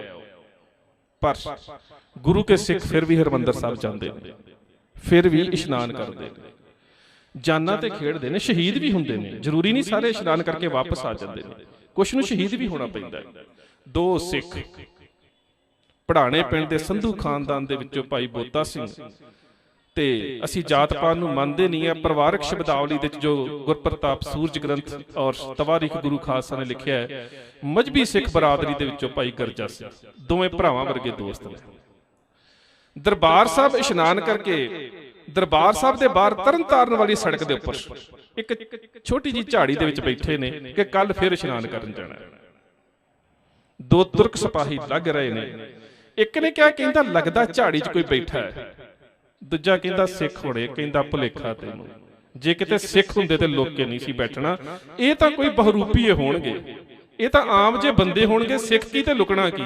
ਸਿੱਖ ਨਹੀਂ ਹੋ ਸਕਦੇ। ਬੋਲੀ ਵੱਜੀ ਦਿਲ ਦੇ ਵਿੱਚ, ਬੋਲੀ ਵੱਜੀ ਵੀ ਦੁਸ਼ਮਣ ਸਾਡੀ ਔਕਾਤ ਨੂੰ ਜਾਣਦਾ ਕਿ ਸਿੱਖ ਕੀ ਤੇ ਲੁਕਣਾ ਕੀ। ਇਹ ਤਾਂ ਸਾਨੂੰ ਬੋਲੀ ਵੱਜੀ ਹੈ। ਉਸੇ ਵੇਲੇ ਉੱਠ ਖੜੇ ਹੋਏ। ਸਰਾਏ ਅਮਾਨਤ ਖਾਂ ਦੇ ਕੋਲ ਦੋਵੇਂ ਸਿੰਘਾਂ ਨੇ ਨਾਕਾ ਲਾ ਦਿੱਤਾ। ਨਾਕੇ ਦਾ ਜਿਹੜਾ ਆਧਾਰ ਹੈ ਉਹ ਸਟੇਟ ਰੈਵਨਿਊ ਮਿਨਿਸਟਰੀ ਚ ਆਉਂਦਾ ਹੈ। ਕੋਈ ਛੋਟੀ ਗੱਲ ਨਹੀਂ ਹੈ ਜੇ 2 ਸਿੱਖ ਨਾਕਾ ਲਾ ਕੇ ਖਲੋਗੇ, ਇੰਜ ਨਹੀਂ ਹੈ। ਨਾਕਾ ਲਾਉਣਾ ਤੇ ਚੁੰਗੀ ਅਗਰਾਉਣੀ ਰਾਜ ਦਾ ਐਲਾਨ ਹੁੰਦਾ ਹੈ। ਰੈਵਨਿਊ ਕਲੈਕਟ ਕਰਨਾ, ਰੈਵਨਿਊ ਮਿਨਿਸਟਰੀ ਦੇ ਮਾਲਕ ਬਣ ਜਾਣਾ, ਚੁੰਗੀ ਅਸੀਂ ਲਾਵਾਂਗੇ, ਸਾਡਾ ਦੇਸ਼ ਹੈ। ਨਾਲ ਕੀ ਕਹਿ ਦਿੱਤਾ, ਦੋਵਾਂ ਸਿੰਘਾਂ ਦੇ ਇੱਕ ਦੇ ਕੋਲ ਤਲਵਾਰ, ਇੱਕ ਦੇ ਕੋਲ ਡੰਡਾ, ਤੇ ਨਾਲ ਚਿੱਠੀ ਲਿਖ ਦਿੱਤੀ ਲਾਹੌਰ ਦੇ ਉਸ ਵੇਲੇ ਦੇ ਸੂਬੇਦਾਰ ਖਾਨ ਬਹਾਦਰ ਜ਼ਕਰੀਆ ਖਾਨ ਨੂੰ ਉਹਦਾ ਜੀਜਾ ਸੀ ਫਰਜ਼ੁੱਲਾ ਖਾਨ। ਫਰਜ਼ੁੱਲਾ ਖਾਨ ਦੀ ਪਤਨੀ ਸੀ ਖਾਨੋ, ਜਿਹਦਾ ਨਾਂ ਇਸ ਚਿੱਠੀ 'ਚ ਵੀ ਆਉਂਦਾ ਹੈ। ਫਰਜ਼ੁੱਲਾ ਖਾਨ ਵੀ ਬੜਾ ਜ਼ਾਲਮ ਸੀ। ਔਰ ਨਾਲ ਕੀ ਕਿਹਾ ਉਹਨਾਂ? ਕਿਹਾ ਕਿ ਚਿੱਠੀ ਲਿਖੇ ਸਿੰਘ ਬੋਤਾ, ਹੱਥ ਹੈ ਸੋਟਾ ਵਿੱਚ ਰਾਹੇ ਖਲੋਤਾ, ਆਨਾ ਲਾਵੇ ਗੱਡੇ ਨੂੰ ਪੈਸਾ ਲਾਵੇ ਬੋਤਾ, ਤੇਰਾ ਅਕਬਰੀ ਕਰ ਹੈ ਖੋਟਾ। ਹੁਣ ਵੇਖੋ ਰੈਵਨਿਊ ਸਿਸਟਮ ਦੇ ਵਿੱਚ ਸਿੱਖ ਆਜ਼ਾਦੀ ਦੀ ਜੰਗ ਦੀ ਗੱਲ ਕਿਵੇਂ ਕਰਦਾ ਹੈ। ਕਹਿੰਦਾ ਅਸੀਂ ਇਸ ਕਰਕੇ ਰੈਵਨਿਊ ਸਿਸਟਮ ਤੇ ਕਬਜ਼ਾ ਕੀਤਾ ਹੈ ਕਿ ਤੂੰ ਲੋਕਾਂ ਨੂੰ ਲੁੱਟ ਰਿਹਾ। ਤੇਰਾ ਜਿਹੜਾ ਅਕਬਰੀ, ਜਿਹੜਾ ਅਕਬਰ ਨੇ ਸਭ ਤੋਂ ਪਹਿਲਾਂ ਆਪਣੇ 9 ਰਤਨਾਂ ਦੇ ਵਿੱਚੋਂ ਟੋਡਰਮਲ ਹੋਇਆ, ਜਿਹਦੇ ਕੋਲੋਂ ਜ਼ਮੀਨ ਦੇ ਉੱਪਰ ਕਰ ਦੀ ਗੱਲ ਕੀਤੀ ਸੀ। ਔਰ ਉਸੇ ਕਰ ਦੇ ਵਿਰੋਧ ਦੇ ਵਿੱਚ ਹੀ ਜਿਹੜਾ ਦੁੱਲਾ ਭੱਟੀ ਸੀ, ਇਹਦਾ ਪਿਓ ਤੇ ਦਾਦਾ ਮਾਰੇ ਗਏ ਸੀ। ਉਹਨਾਂ ਸਭ ਤੋਂ ਪਹਿਲਾਂ ਇਹਦਾ ਵਿਰੋਧ ਕੀਤਾ ਸੀ। ਜਿਹੜਾ ਲੋਹੜੀ ਦੇ ਉੱਪਰ ਦੁੱਲੇ ਭੱਟੀ ਦੀ ਅਸੀਂ ਗੱਲ ਸੁਣਦੇ ਹਾਂ, ਉਸ ਦੁੱਲਾ ਭੱਟੀ ਦਾ ਪਿਓ ਤੇ ਦਾਦਾ, ਇਹ ਦੋਵੇਂ ਅਕਬਰ ਨੇ ਇਹਨਾਂ ਦੇ ਸਿਰ ਵੱਢ ਕੇ ਲਾਹੌਰ ਟੰਗ ਦਿੱਤੇ ਸੀ। ਉਸ ਤੋਂ ਬਾਅਦ ਦੁੱਲਾ ਭੱਟੀ ਨੂੰ ਵੀ 1590 ਦੇ ਵਿੱਚ ਸੂਲੀ ਤੇ ਚੜਾ ਕੇ ਮਾਰਿਆ ਗਿਆ। ਇਸ ਖਾਨਦਾਨ ਨੇ ਅਕਬਰ ਦੇ ਕਰ ਦੀ ਵਿਰੋਧਤਾ ਕੀਤੀ ਸੀ। ਖੈਰ, ਇੱਕ ਵੱਖਰਾ ਵਿਸ਼ਾ ਚਲਾ ਗਿਆ। ਉਹ ਕਹਿੰਦੇ ਤੇਰਾ ਅਕਬਰੀ ਕਰ ਹੈ ਖੋਟਾ, ਆਖੀ ਭਾਬੀ ਖਾਨੋ ਨੂੰ। ਜ਼ਕਰੀਆ ਖਾਨ ਦੀ ਭੈਣ ਤੇ ਫਜ਼ਲੁੱਲਾ ਖਾਨ ਦੀ ਪਤਨੀ ਭਾਬੀ ਕਹਿ ਕੇ ਸੰਬੋਧਨ ਕੀਤਾ। ਭਾਵ ਕਿ ਅਸੀਂ ਬਗਾਵਤ ਕਰ ਰਹੇ ਸੀ, ਤੁਹਾਡੇ ਸਟੇਟ ਦੇ ਰਾਜ ਨੂੰ ਨਹੀਂ ਮੰਨਦੇ। ਜਿਉਂ ਆਖੇ ਸਿੰਘ ਬੋਤਾ, ਸੱਤੀ ਕੱਪੜੀ ਅੱਗ ਲੱਗੀ ਜ਼ਕਰੀਆ ਖਾਨ ਨੂੰ। ਦਲੇਰੇ ਜੰਗ ਅਬਦੁਲ ਸਮਦ ਖਾਨ ਦਾ ਪੁੱਤਰ ਸੀ ਖਾਨ ਬਹਾਦਰ ਜ਼ਕਰੀਆ ਖਾਨ। ਉਸੇ ਵੇਲੇ 100 ਸਿਪਾਹੀ ਨੂੰ ਦੇ ਕੇ ਜਲਾਲੂਦੀਨ ਨੂੰ ਭੇਜਿਆ। 2 ਸਿੱਖ ਤਲਵਾਰ ਨੂੰ ਰੇਤ ਦੇ ਨਾਲ ਮਾਂਜਿਆ, ਤਿੱਖੀ ਕੀਤਾ, ਖੜੇ ਨੇ ਅੱਗੇ ਸਟੇਟ ਦੇ ਸਾਹਮਣੇ। ਜੰਗ ਵੇਖੋ ਹੁਣ, ਇੱਕ ਪਾਸੇ ਸਟੇਟ ਦੀ ਫੌਜ, ਦੂਜੇ ਪਾਸੇ 2 ਨੇ। ਵੰਗਾਰ ਕੇ ਕਹਿੰਦਾ ਹੈ ਗਲਤੀ ਮੰਨ ਲਓ, ਅਜੇ ਵੀ ਤੁਹਾਨੂੰ ਮਾਫ ਕਰ ਸਕਦਾ। ਕਹਿੰਦੇ ਨਾ ਗੱਲ ਗਲਤੀ ਦੀ ਹੈ, ਨਾ ਗੱਲ ਮੰਨਣ ਦੀ ਹੈ, ਗੱਲ ਤੇ ਆਜ਼ਾਦੀ ਦੀ ਹੈ। ਗੱਲ ਤੇ ਆਜ਼ਾਦੀ ਦੀ ਹੈ ਕਿ ਸਿੱਖ ਆਜ਼ਾਦ ਨੇ, ਗੱਲ ਤੇ ਆਜ਼ਾਦੀ ਦੀ ਹੈ। ਤੇ ਰਾਜ ਦਾ ਐਲਾਨ ਅਸੀਂ ਕਰ ਦਿੱਤਾ, ਝੰਡਾ ਗੱਡ ਦਿੱਤਾ। ਇਹ ਤੇ ਸਾਡੀ ਆਜ਼ਾਦੀ ਦੀ ਜੰਗ ਹੈ। ਕਹਿੰਦਾ ਮਾਰੇ ਜਾਓਗੇ, ਕਹਿੰਦਾ ਜੇ ਮਰਦ ਹੈ ਤੇ ਆਪਣੇ 4-4 ਜਵਾਨ ਭੇਜ, ਅਸੀਂ ਤੇ 2 ਆ ਨਾ। 4 ਭੇਜੇ, ਪਹਿਲੇ ਹੱਲੇ ਉਹਨਾਂ ਝਾੜ ਸੁੱਟੇ, ਦੂਜੇ 4 ਭੇਜੇ ਝਾੜ ਸੁੱਟੇ, ਫਿਰ 25 ਭੇਜੇ ਝਾੜ ਸੁੱਟੇ, ਫਿਰ ਦੂਰੋਂ ਤੀਰ ਮਾਰਿਆ। ਤੀਰ ਜਦੋਂ ਗਰਜਾ ਸਿੰਘ ਦੀ ਛਾਤੀ 'ਚ ਵੱਜਾ ਨਾ, ਤੀਰ ਪੁੱਟ ਕੇ ਉਹਨੇ ਇੱਕ ਸ਼ਬਦ ਕਿਹਾ, ਕਹਿੰਦਾ ਸੂਬੇ ਜੇ ਤੁਮਰੇ ਕੈਸੋ ਤੀਰ ਜੋ ਹਮਰੋ ਚੀਰ ਨਾ ਸਕੇ ਸਰੀਰ। ਆ ਕਿਹੜੇ ਮਾੜੇ ਜੇ ਤੀਰ ਮਾਰਦਾ ਸਾਡੇ ਤੇ, ਜਿਹੜੇ ਛਾਤੀ ਦੇ ਆਰ ਪਾਰ ਵੀ ਨਹੀਂ ਲੰਘਦੇ। ਆ ਕਿਵੇਂ ਦੇ ਮਾੜੇ ਜੇ ਤੀਰਾਂ ਦੇ ਵਾਰ ਕਰਦਾ ਸਾਡੇ ਤੇ ਸੂਬੇ, ਜੇ ਤੁਮਰੋ ਕੈਸੇ ਤੀਰ ਜੋ ਹਮਰੋ ਚੀਰ ਨਾ ਸਕੇ ਸਰੀਰ। ਜਿਹੜਾ ਸਾਡੇ ਸਰੀਰ ਵੀ ਨਾ ਚੀਰ ਸਕੇ, ਤੂੰ ਉਹਨਾਂ ਤੀਰਾਂ ਦੀ ਗੱਲ ਕਰਦਾ। ਅਖੀਰ ਸਿੰਘ ਸ਼ਹੀਦ ਹੋਏ। ਇਤਿਹਾਸ ਦੇ ਵਿੱਚ ਇਸ ਗੱਲ ਨੂੰ ਕਦੀ ਵੀ ਖਤਮ ਨਹੀਂ ਕੀਤਾ ਜਾ ਸਕਦਾ ਕਿ 2 ਸਿੰਘਾਂ ਨੇ ਇੱਕ ਸਟੇਟ ਦੇ ਖਿਲਾਫ ਐਲਾਨ ਕਰ ਦਿੱਤਾ ਸੀ। ਆਪਣੇ ਆਪ ਦੇ ਵਿੱਚ ਬਹੁਤ ਵੱਡੀ ਘਟਨਾ ਹੈ। ਅਸੀਂ ਪ੍ਰਸੰਗਾਂ ਦੇ ਰੂਪ 'ਚ ਬੜਾ ਛੋਟਾ ਰੂਪ ਦੇ ਦਿੰਦੇ ਹਾਂ, ਪਰ ਆਜ਼ਾਦ ਰਾਜ ਦੀ ਗੱਲ ਹੈ, ਰੈਵਨਿਊ ਸਿਸਟਮ ਦੇ ਉੱਪਰ ਕਾਬਜ਼ ਹੋਣ ਦੀ ਗੱਲ ਹੈ, ਸਟੇਟ ਨੂੰ ਵੰਗਾਰਨ ਦੀ ਗੱਲ ਹੈ, ਸਟੇਟ ਦੇ ਸਾਹਮਣੇ ਖਲੋਣ ਦੀ ਗੱਲ ਹੈ ਕਿ ਚਾਹੇ 2 ਹੀ ਰਹਿ ਜਾਈਏ, ਅਧੀਨਗੀ ਸਵੀਕਾਰ ਨਹੀਂ ਕਰਾਂਗੇ। ਵਿਸ਼ਵ ਯੁੱਧ ਦੀ, ਕਾਰਗਿਲ ਦੀ ਤੇ ਸਾਰਾਗੜੀ ਦੀ ਜੰਗ ਆਈ ਹੈ। ਮੇਰੇ ਸਾਹਮਣੇ ਜਿਹੜੀ ਪਰਚੀ ਆਈ ਹੈ, ਸਾਰਾਗੜੀ ਦੀ ਜੰਗ ਅਹਿਮ ਜੰਗ ਇਸ ਕਰਕੇ ਹੈ ਕਿ ਸਾਡੇ 21 ਦੇ 21 ਫੌਜੀਆਂ ਨੂੰ ਉਸ ਵੇਲੇ ਵਿਕਟੋਰੀਆ ਮੈਡਲ ਮਿਲੇ ਨੇ। ਅਜੇ ਤੱਕ ਦੁਨੀਆ ਦੀ ਕੋਈ ਜੰਗ ਐਸੀ ਨਹੀਂ ਹੋਈ ਕਿ ਇੰਗਲੈਂਡ ਦੀ ਮਹਾਰਾਣੀ ਦੇ ਵੱਲੋਂ ਲੜਨ ਵਾਲੇ ਸਾਰੇ ਫੌਜੀਆਂ ਨੂੰ ਮੈਡਲ ਦਿੱਤੇ ਜਾਣ। ਇਵੇਂ ਦੀ ਜੰਗ ਕੋਈ ਨਹੀਂ ਹੋਈ, ਸਾਰਿਆਂ ਨੂੰ ਮੈਡਲ ਮਿਲੇ ਨੇ। 1965 ਦੀ ਜੰਗ ਦੇ ਬਾਰੇ ਵੀਰਾਂ ਵੱਲੋਂ ਸੁਨੇਹਾ ਮਿਲਿਆ ਸੀ, ਉਹਨਾਂ ਦੀ ਵੀ ਗੱਲ ਕਰਦੇ ਹਾਂ। ਤੁਹਾਡੇ ਭੂਸ਼ੇ ਪਿੰਡ ਦੇ ਬਹਾਦਰੀ ਵਿਖਾਉਂਦੇ ਹੋਏ ਸਰਦਾਰ ਚਰਨ ਸਿੰਘ ਸ਼ਹੀਦ ਹੋਏ ਸੀ 1965 ਦੇ ਵਿੱਚ। RS ਪੁਰੇ ਤੋਂ ਅੱਗੇ 2 ਪਿਕਟ, ਇੱਕ ਨੂੰ ਕਿੰਗ ਤੇ ਕੁਈਨ ਪਿਕਟ ਕਿਹਾ ਜਾਂਦਾ ਹੈ, ਉੱਥੇ ਸ਼ਹੀਦ ਹੋਏ ਸੀ। ਉਹਨਾਂ ਦੀ ਮੈਂ ਬਾਅਦ 'ਚ ਤੁਹਾਡੇ ਨਾਲ ਵਾਰਤਾਲਾਪ ਸਾਂਝੀ ਕਰਦਾ। ਖੈਰ, ਸਾਰਾਗੜੀ, ਔਰ ਸਾਰਾਗੜੀ ਤੋਂ ਪਹਿਲਾਂ ਇੱਕ ਜੰਗ ਦੀ ਹੋਰ ਤੁਹਾਡੇ ਲਾਗੇ ਦੀ ਗੱਲ ਕਰਨੀ ਹੈ। ਉਹ ਵੀ ਜੰਗ ਇਵੇਂ ਦੀ ਹੈ ਕਿ ਜਿਹਨੂੰ ਜੰਗਾਂ ਦੇ ਇੱਕ ਇਸ ਰੂਪ 'ਚ ਸਮਝਿਆ ਜਾਵੇਗਾ ਜਿੱਥੇ ਸਿੱਖਾਂ ਨੇ ਮੈਦਾਨੇ ਜੰਗ ਦੇ 'ਚ ਇੱਕ ਨਵਾਂ ਪੈਰਾਮੀਟਰ ਘੜਿਆ। ਕਾਨੂੰ ਆਨ ਦੇ ਸ਼ੰਭ ਦਾ ਛੋਟਾ ਘੱਲੂਘਾਰਾ। ਤੁਸੀਂ ਇੱਕ ਸ਼ਬਦ ਆਮ ਪੜ੍ਹਦੇ ਹੋ, ਸੁਣਦੇ ਹੋ। ਆਪਾਂ ਪੰਜਾਬ ਵਿੱਚ ਆਪਣੇ ਜ਼ਿਮੀਂਦਾਰ ਭਾਈਚਾਰਾ, ਪਿੰਡਾਂ 'ਚ ਰਹਿਣ ਵਾਲੇ, ਅਸੀਂ ਆਮ ਸ਼ਬਦ ਵਰਤਦੇ, ਕਹਿੰਦੇ ਲੜਾਈ ਦੇ 2.5 ਫੁੱਟ ਹੁੰਦੇ। ਪਰ 2.5 ਫੁੱਟ ਹੁੰਦੇ ਕਿਹੜੇ ਆ, ਕਿਸੇ ਨੂੰ ਨਹੀਂ ਪਤਾ। 2.5 ਫੁੱਟ ਹੁੰਦੇ ਕਿਹੜੇ? ਅਸੀਂ ਕਹਿੰਦੇ ਲੜਾਈ ਦੇ 2.5 ਫੁੱਟ ਹੁੰਦੇ, ਨਹੀਂ ਪਤਾ ਕਿਸੇ ਨੂੰ। ਕਾਰਨ ਕੀ ਹੈ? ਇਹ ਨਹੀਂ ਹੈ ਕਿ 2.5 ਫੁੱਟ ਨਹੀਂ ਹੁੰਦੇ, ਹੁੰਦੇ ਨੇ। ਅਸੀਂ ਆਪਣੇ ਸਿੱਖ ਸਰੋਤਾਂ ਨੂੰ ਪੜ੍ਹਦੇ ਨਹੀਂ। ਜੇ 2.5 ਫੁੱਟ ਦੇ ਬਾਰੇ ਪੜ੍ਹਨਾ ਹੈ ਤੇ ਪੰਥ ਪ੍ਰਕਾਸ਼ ਨੂੰ ਪੜ੍ਹੋ। 2.5 ਫੁੱਟ ਕੀ ਹੁੰਦੇ ਨੇ? ਪਹਿਲਾ ਫੁੱਟ ਹੁੰਦਾ ਹੈ ਕਿ ਦੁਸ਼ਮਣ ਦੇ ਕੋਲੋਂ ਭੱਜ ਜਾਣਾ, ਬਚ ਜਾਓ, ਇਹ ਪਹਿਲਾ ਫੁੱਟ ਹੈ, ਸੇਫ।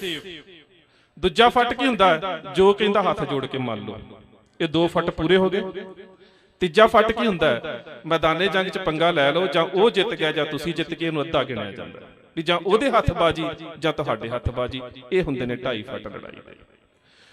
ਹੁਣ ਜਿਸ ਵੇਲੇ ਸ਼ਹੀਦ ਹੋ ਜਾਂਦਾ ਹੈ 5000 ਸਿੱਖ ਪਹਿਲੇ ਦਿਨ ਛੋਟੇ ਘੱਲੂਘਾਰੇ ਦੇ ਵਿੱਚ, ਦੂਜੇ ਦਿਨ ਸਵੇਰ ਤੱਕ 2000 ਸਿੱਖ ਸ਼ਹੀਦ ਹੋ ਜਾਂਦਾ ਹੈ, ਤੇ ਸਿੱਖ ਰਾਤ ਨੂੰ ਇਕੱਠੇ ਬੈਠਦੇ ਨੇ।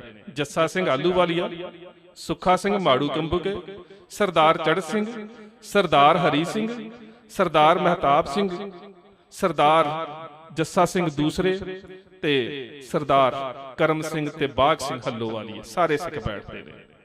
ਇਹਨਾਂ ਬੈਠੇ ਹੋਏ ਸਿੱਖਾਂ ਦੇ ਵਿੱਚ ਜੱਸਾ ਸਿੰਘ ਆਹਲੂਵਾਲੀਆ ਕਹਿੰਦਾ ਖਾਲਸਾ ਜੀ 2.5 ਫੱਟ ਦੀ ਲੜਾਈ ਅਸੀਂ ਕਰਕੇ ਵੇਖ ਲਈ ਹੈ, ਅੱਧਾ ਫੱਟ ਅਸੀਂ ਲੜ ਕੇ ਵੇਖ ਲਿਆ, ਨਾ ਤੇ ਅਸੀਂ ਭੱਜਣਾ ਨਾ ਈਨ ਮੰਨਣੀ ਹੈ, ਇਹ ਤੇ ਗੱਲਾਂ ਲੰਘ ਗਈਆਂ। ਅੱਜ ਸਵੇਰੇ ਅਸੀਂ 1.5 ਫੱਟ ਦੀ ਲੜਾਈ ਲੜਾਂਗੇ। ਇੱਕ ਵੱਖਰੀ ਟਰਮੀਨੋਲੋਜੀ ਹੈ ਜੰਗ ਦੀ। ਅੱਜ ਅਸੀਂ 1.5 ਫੱਟ ਦੀ ਲੜਾਈ ਲੜਾਂਗੇ। ਸੁੱਖਾ ਸਿੰਘ ਬੜਾ ਹੈਰਾਨ ਹੋਇਆ, ਕਹਿੰਦਾ ਖਾਲਸਾ ਜੀ 2.5 ਫੱਟ ਦੀ ਲੜਾਈ ਤਾਂ ਸੁਣੀ ਸੀ, ਆ 1.5 ਫੱਟ ਦੀ ਲੜਾਈ ਕਿਹੜੀ ਹੈ?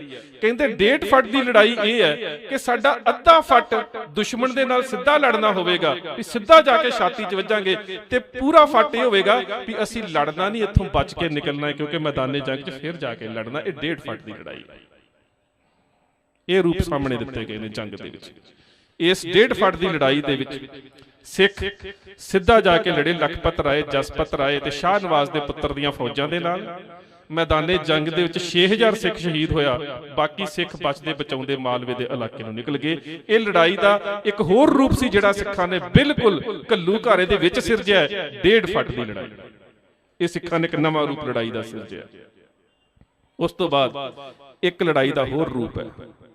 ਮੈਦਾਨੇ ਜੰਗ ਦੇ ਵਿੱਚ ਕਈ ਵਾਰੀ ਦੁਸ਼ਮਣ ਲਾਲਚ ਦਿੰਦਾ। ਜਿਸ ਵੇਲੇ ਰੋਹਤਾਸ ਦਾ ਕਿਲ੍ਹਾ ਫਤਿਹ ਕੀਤਾ ਸਰਦਾਰ ਹਰੀ ਸਿੰਘ ਹੁਣਾਂ ਨੇ, ਤੇ ਉਸ ਵੇਲੇ ਦੇ ਜਿਹੜਾ ਬੜਾ ਵੱਡਾ ਹਿੰਦੁਸਤਾਨ ਦੇ ਉੱਪਰ ਹਮਲਾ ਕਰਨ ਵਾਲਾ ਹਾਕਮ ਹੋਇਆ ਅਹਿਮਦ ਸ਼ਾਹ ਅਬਦਾਲੀ ਦਾ ਚਾਚਾ ਸ਼ਾਹ ਜਮਾਨ ਸਿੱਖਾਂ ਦੇ ਹੱਥ ਆ ਗਿਆ।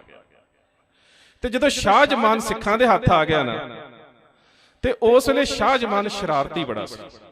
ਉਹਨੇ ਪਹਿਲੇ ਲੱਗੇ ਦੀਵਾਨ ਦੇ ਵਿੱਚ ਨਾ ਆਪਣੇ ਹਰਮ ਦੇ ਵਿੱਚੋਂ ਕੁਝ ਔਰਤਾਂ ਭੇਜ ਦਿੱਤੀਆਂ, ਤੇ ਸਰਦਾਰ ਹਰੀ ਸਿੰਘ ਭੰਗੀ ਪਤਾ ਕੀ ਕਹਿੰਦਾ? ਉਹ ਕਹਿੰਦਾ ਸ਼ਾਹ ਜਮਾਨ, ਉਹ ਮਰਦਾਂ ਦੇ ਨਾਲ ਮਰਦਾਂ ਵਾਂਗੂ ਲੜੀਦਾ, ਔਰਤਾਂ ਅੱਗੇ ਨਹੀਂ ਲਾਈਦੀ।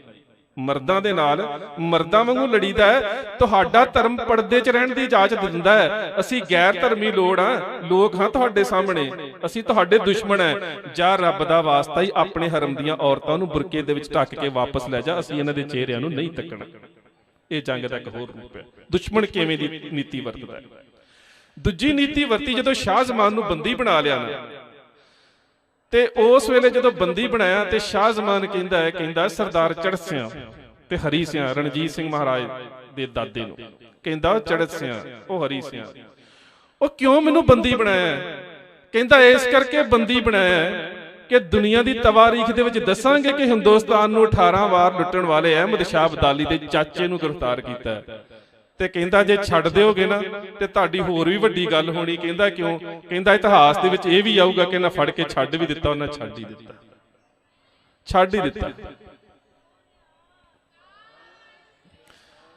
ਚੜ੍ਹ ਸਿੰਘ ਕਹਿੰਦਾ ਵਾਕਿਆ ਗੱਲ ਤੇ ਠੀਕ ਹੈ, ਫੜਨ ਦੇ ਨਾਲੋਂ ਦੁਸ਼ਮਣ ਨੂੰ ਛੱਡਣਾ ਚੰਗਾ ਹੈ। ਫੜ ਤੇ ਲਿਆ ਸੀ, ਦੁਨੀਆ ਇਹ ਵੀ ਯਾਦ ਰੱਖੇਗੀ ਕਿ ਦੁਸ਼ਮਣ ਦੇ ਚਾਚੇ ਨੂੰ ਫੜਿਆ ਤੇ ਫਿਰ ਮੈਦਾਨੇ ਜੰਗ ਦੇ ਵਿੱਚ ਛੱਡ ਦਿੱਤਾ ਵੀ ਜਾ ਤੈਨੂੰ ਮਾਫ ਕੀਤਾ। ਅਗਲੀ ਗੱਲ ਕਾਰਗਿਲ ਦੇ ਉੱਪਰ ਆਪਾਂ ਆ ਜਾਈਏ।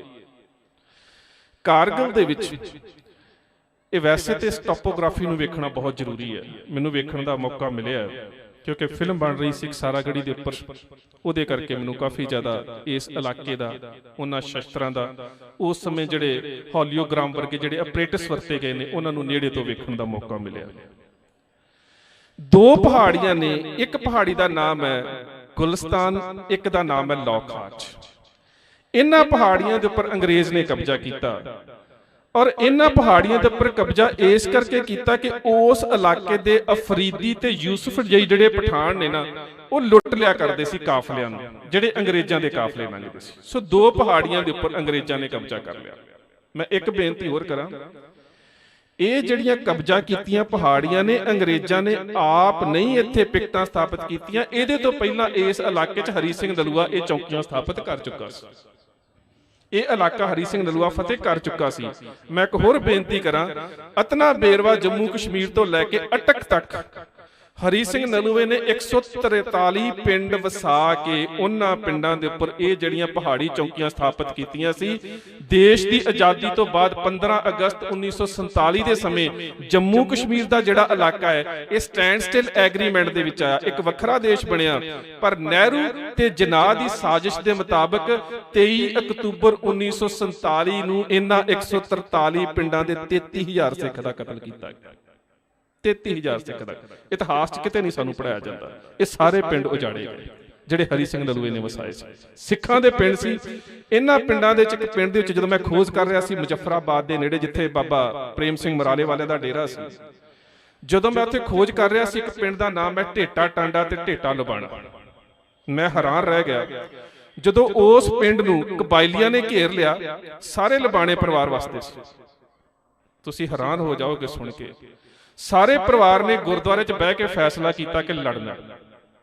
ਤੋੜੇਦਾਰ ਤੇ ਟੋਪੀਦਾਰ ਬੰਦੂਕਾਂ ਸੀ ਕੱਢੀਆਂ, ਇਹ ਵੀ ਜੰਗ ਦਾ ਇੱਕ ਰੂਪ। ਪਰ ਜੰਗ ਦੇ ਵਿੱਚ ਆਪਣੀ ਇੱਜ਼ਤ ਕਿਵੇਂ ਮਹਿਫੂਜ਼ ਕੀਤੀ, ਮੇਰੀ ਇੱਕ ਬਹੁਤ ਛੇਤੀ ਡਾਕੂਮੈਂਟਰੀ ਆ ਰਹੀ ਹੈ ਸੰਤਾਪ 1947। ਮੈਂ ਉਸ ਪਿੰਡ ਦੀ ਵੀਡੀਓਗ੍ਰਾਫੀ ਕਰਕੇ ਲੈ ਕੇ ਆਇਆ। ਤੁਸੀਂ ਹੈਰਾਨ ਹੋ ਜਾਵੋਗੇ।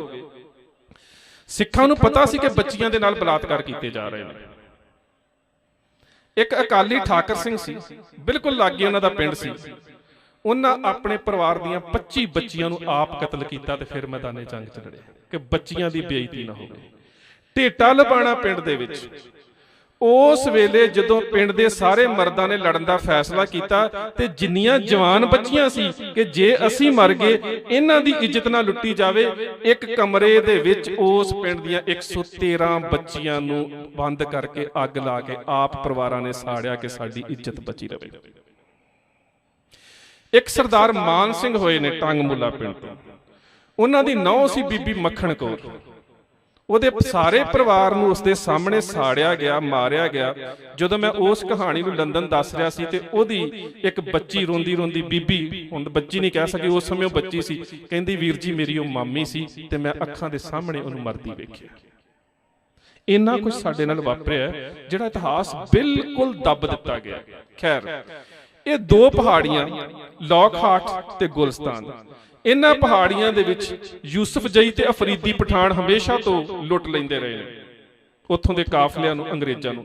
ਅੰਗਰੇਜ਼ਾਂ ਨੇ ਮਿਸਟਰ ਕੁੱਕ ਦੀ ਅਗਵਾਈ ਦੇ ਵਿੱਚ ਜਲੰਧਰ ਦੇ ਵਿੱਚ ਇੱਕ 36 ਸਿੱਖ ਰੈਜੀਮੈਂਟ ਖੜੀ ਕੀਤੀ। ਇਸ ਸਿੱਖ ਰੈਜੀਮੈਂਟ ਨੂੰ ਮਿਸਟਰ ਹਾਊਟਸਟਨ ਦੀ ਅਗਵਾਈ ਦੇ ਵਿੱਚ ਭੇਜ ਦਿੱਤਾ ਲੌਕਹਾਰਟ ਦੀਆਂ ਪਹਾੜੀਆਂ ਦੇ ਵਿੱਚ।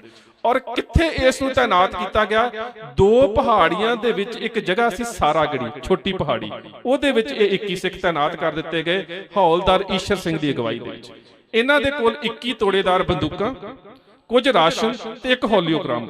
ਹੌਲੀਓਗ੍ਰਾਮ ਸ਼ੀਸ਼ੇ ਦੇ ਨਾਲ ਸੰਦੇਸ਼ ਪਹੁੰਚਾਉਣ ਦਾ ਇੱਕ ਸਿਸਟਮ ਹੁੰਦਾ। ਇੱਕ ਪਹਾੜੀ ਉੱਧਰ ਸੀ, ਇੱਕ ਪਹਾੜੀ ਉੱਧਰ ਸੀ। ਉਸ ਪਹਾੜੀ ਦਾ ਸੰਦੇਸ਼ ਦੂਜੀ ਪਹਾੜੀ ਤੱਕ ਪਹੁੰਚਾਉਣ ਦੇ ਵਾਸਤੇ ਨਾ ਤੇ ਉਦੋਂ ਵਾਇਰਲੈਸ ਹੁੰਦੀ ਸੀ, ਨਾ ਉਹਨਾਂ ਸਮਿਆਂ ਦੇ ਵਿੱਚ ਕੋਈ ਫੋਨ ਸੀ, ਨਾ ਕੋਈ ਟੈਲੀਫੋਨ, ਨਾ ਕੋਈ ਮੋਬਾਈਲ। ਇੱਕ ਸ਼ੀਸ਼ਾ ਇਸ ਤਰ੍ਹਾਂ ਦਾ ਬਣਾਇਆ ਜਾਂਦਾ ਸੀ ਕਿ ਉਹਦਾ ਲਿਸ਼ਕਾਰਾ ਇੱਕ ਖਾਸ ਕੰਧ ਤੇ ਮਾਰਿਆ ਜਾਂਦਾ ਸੀ।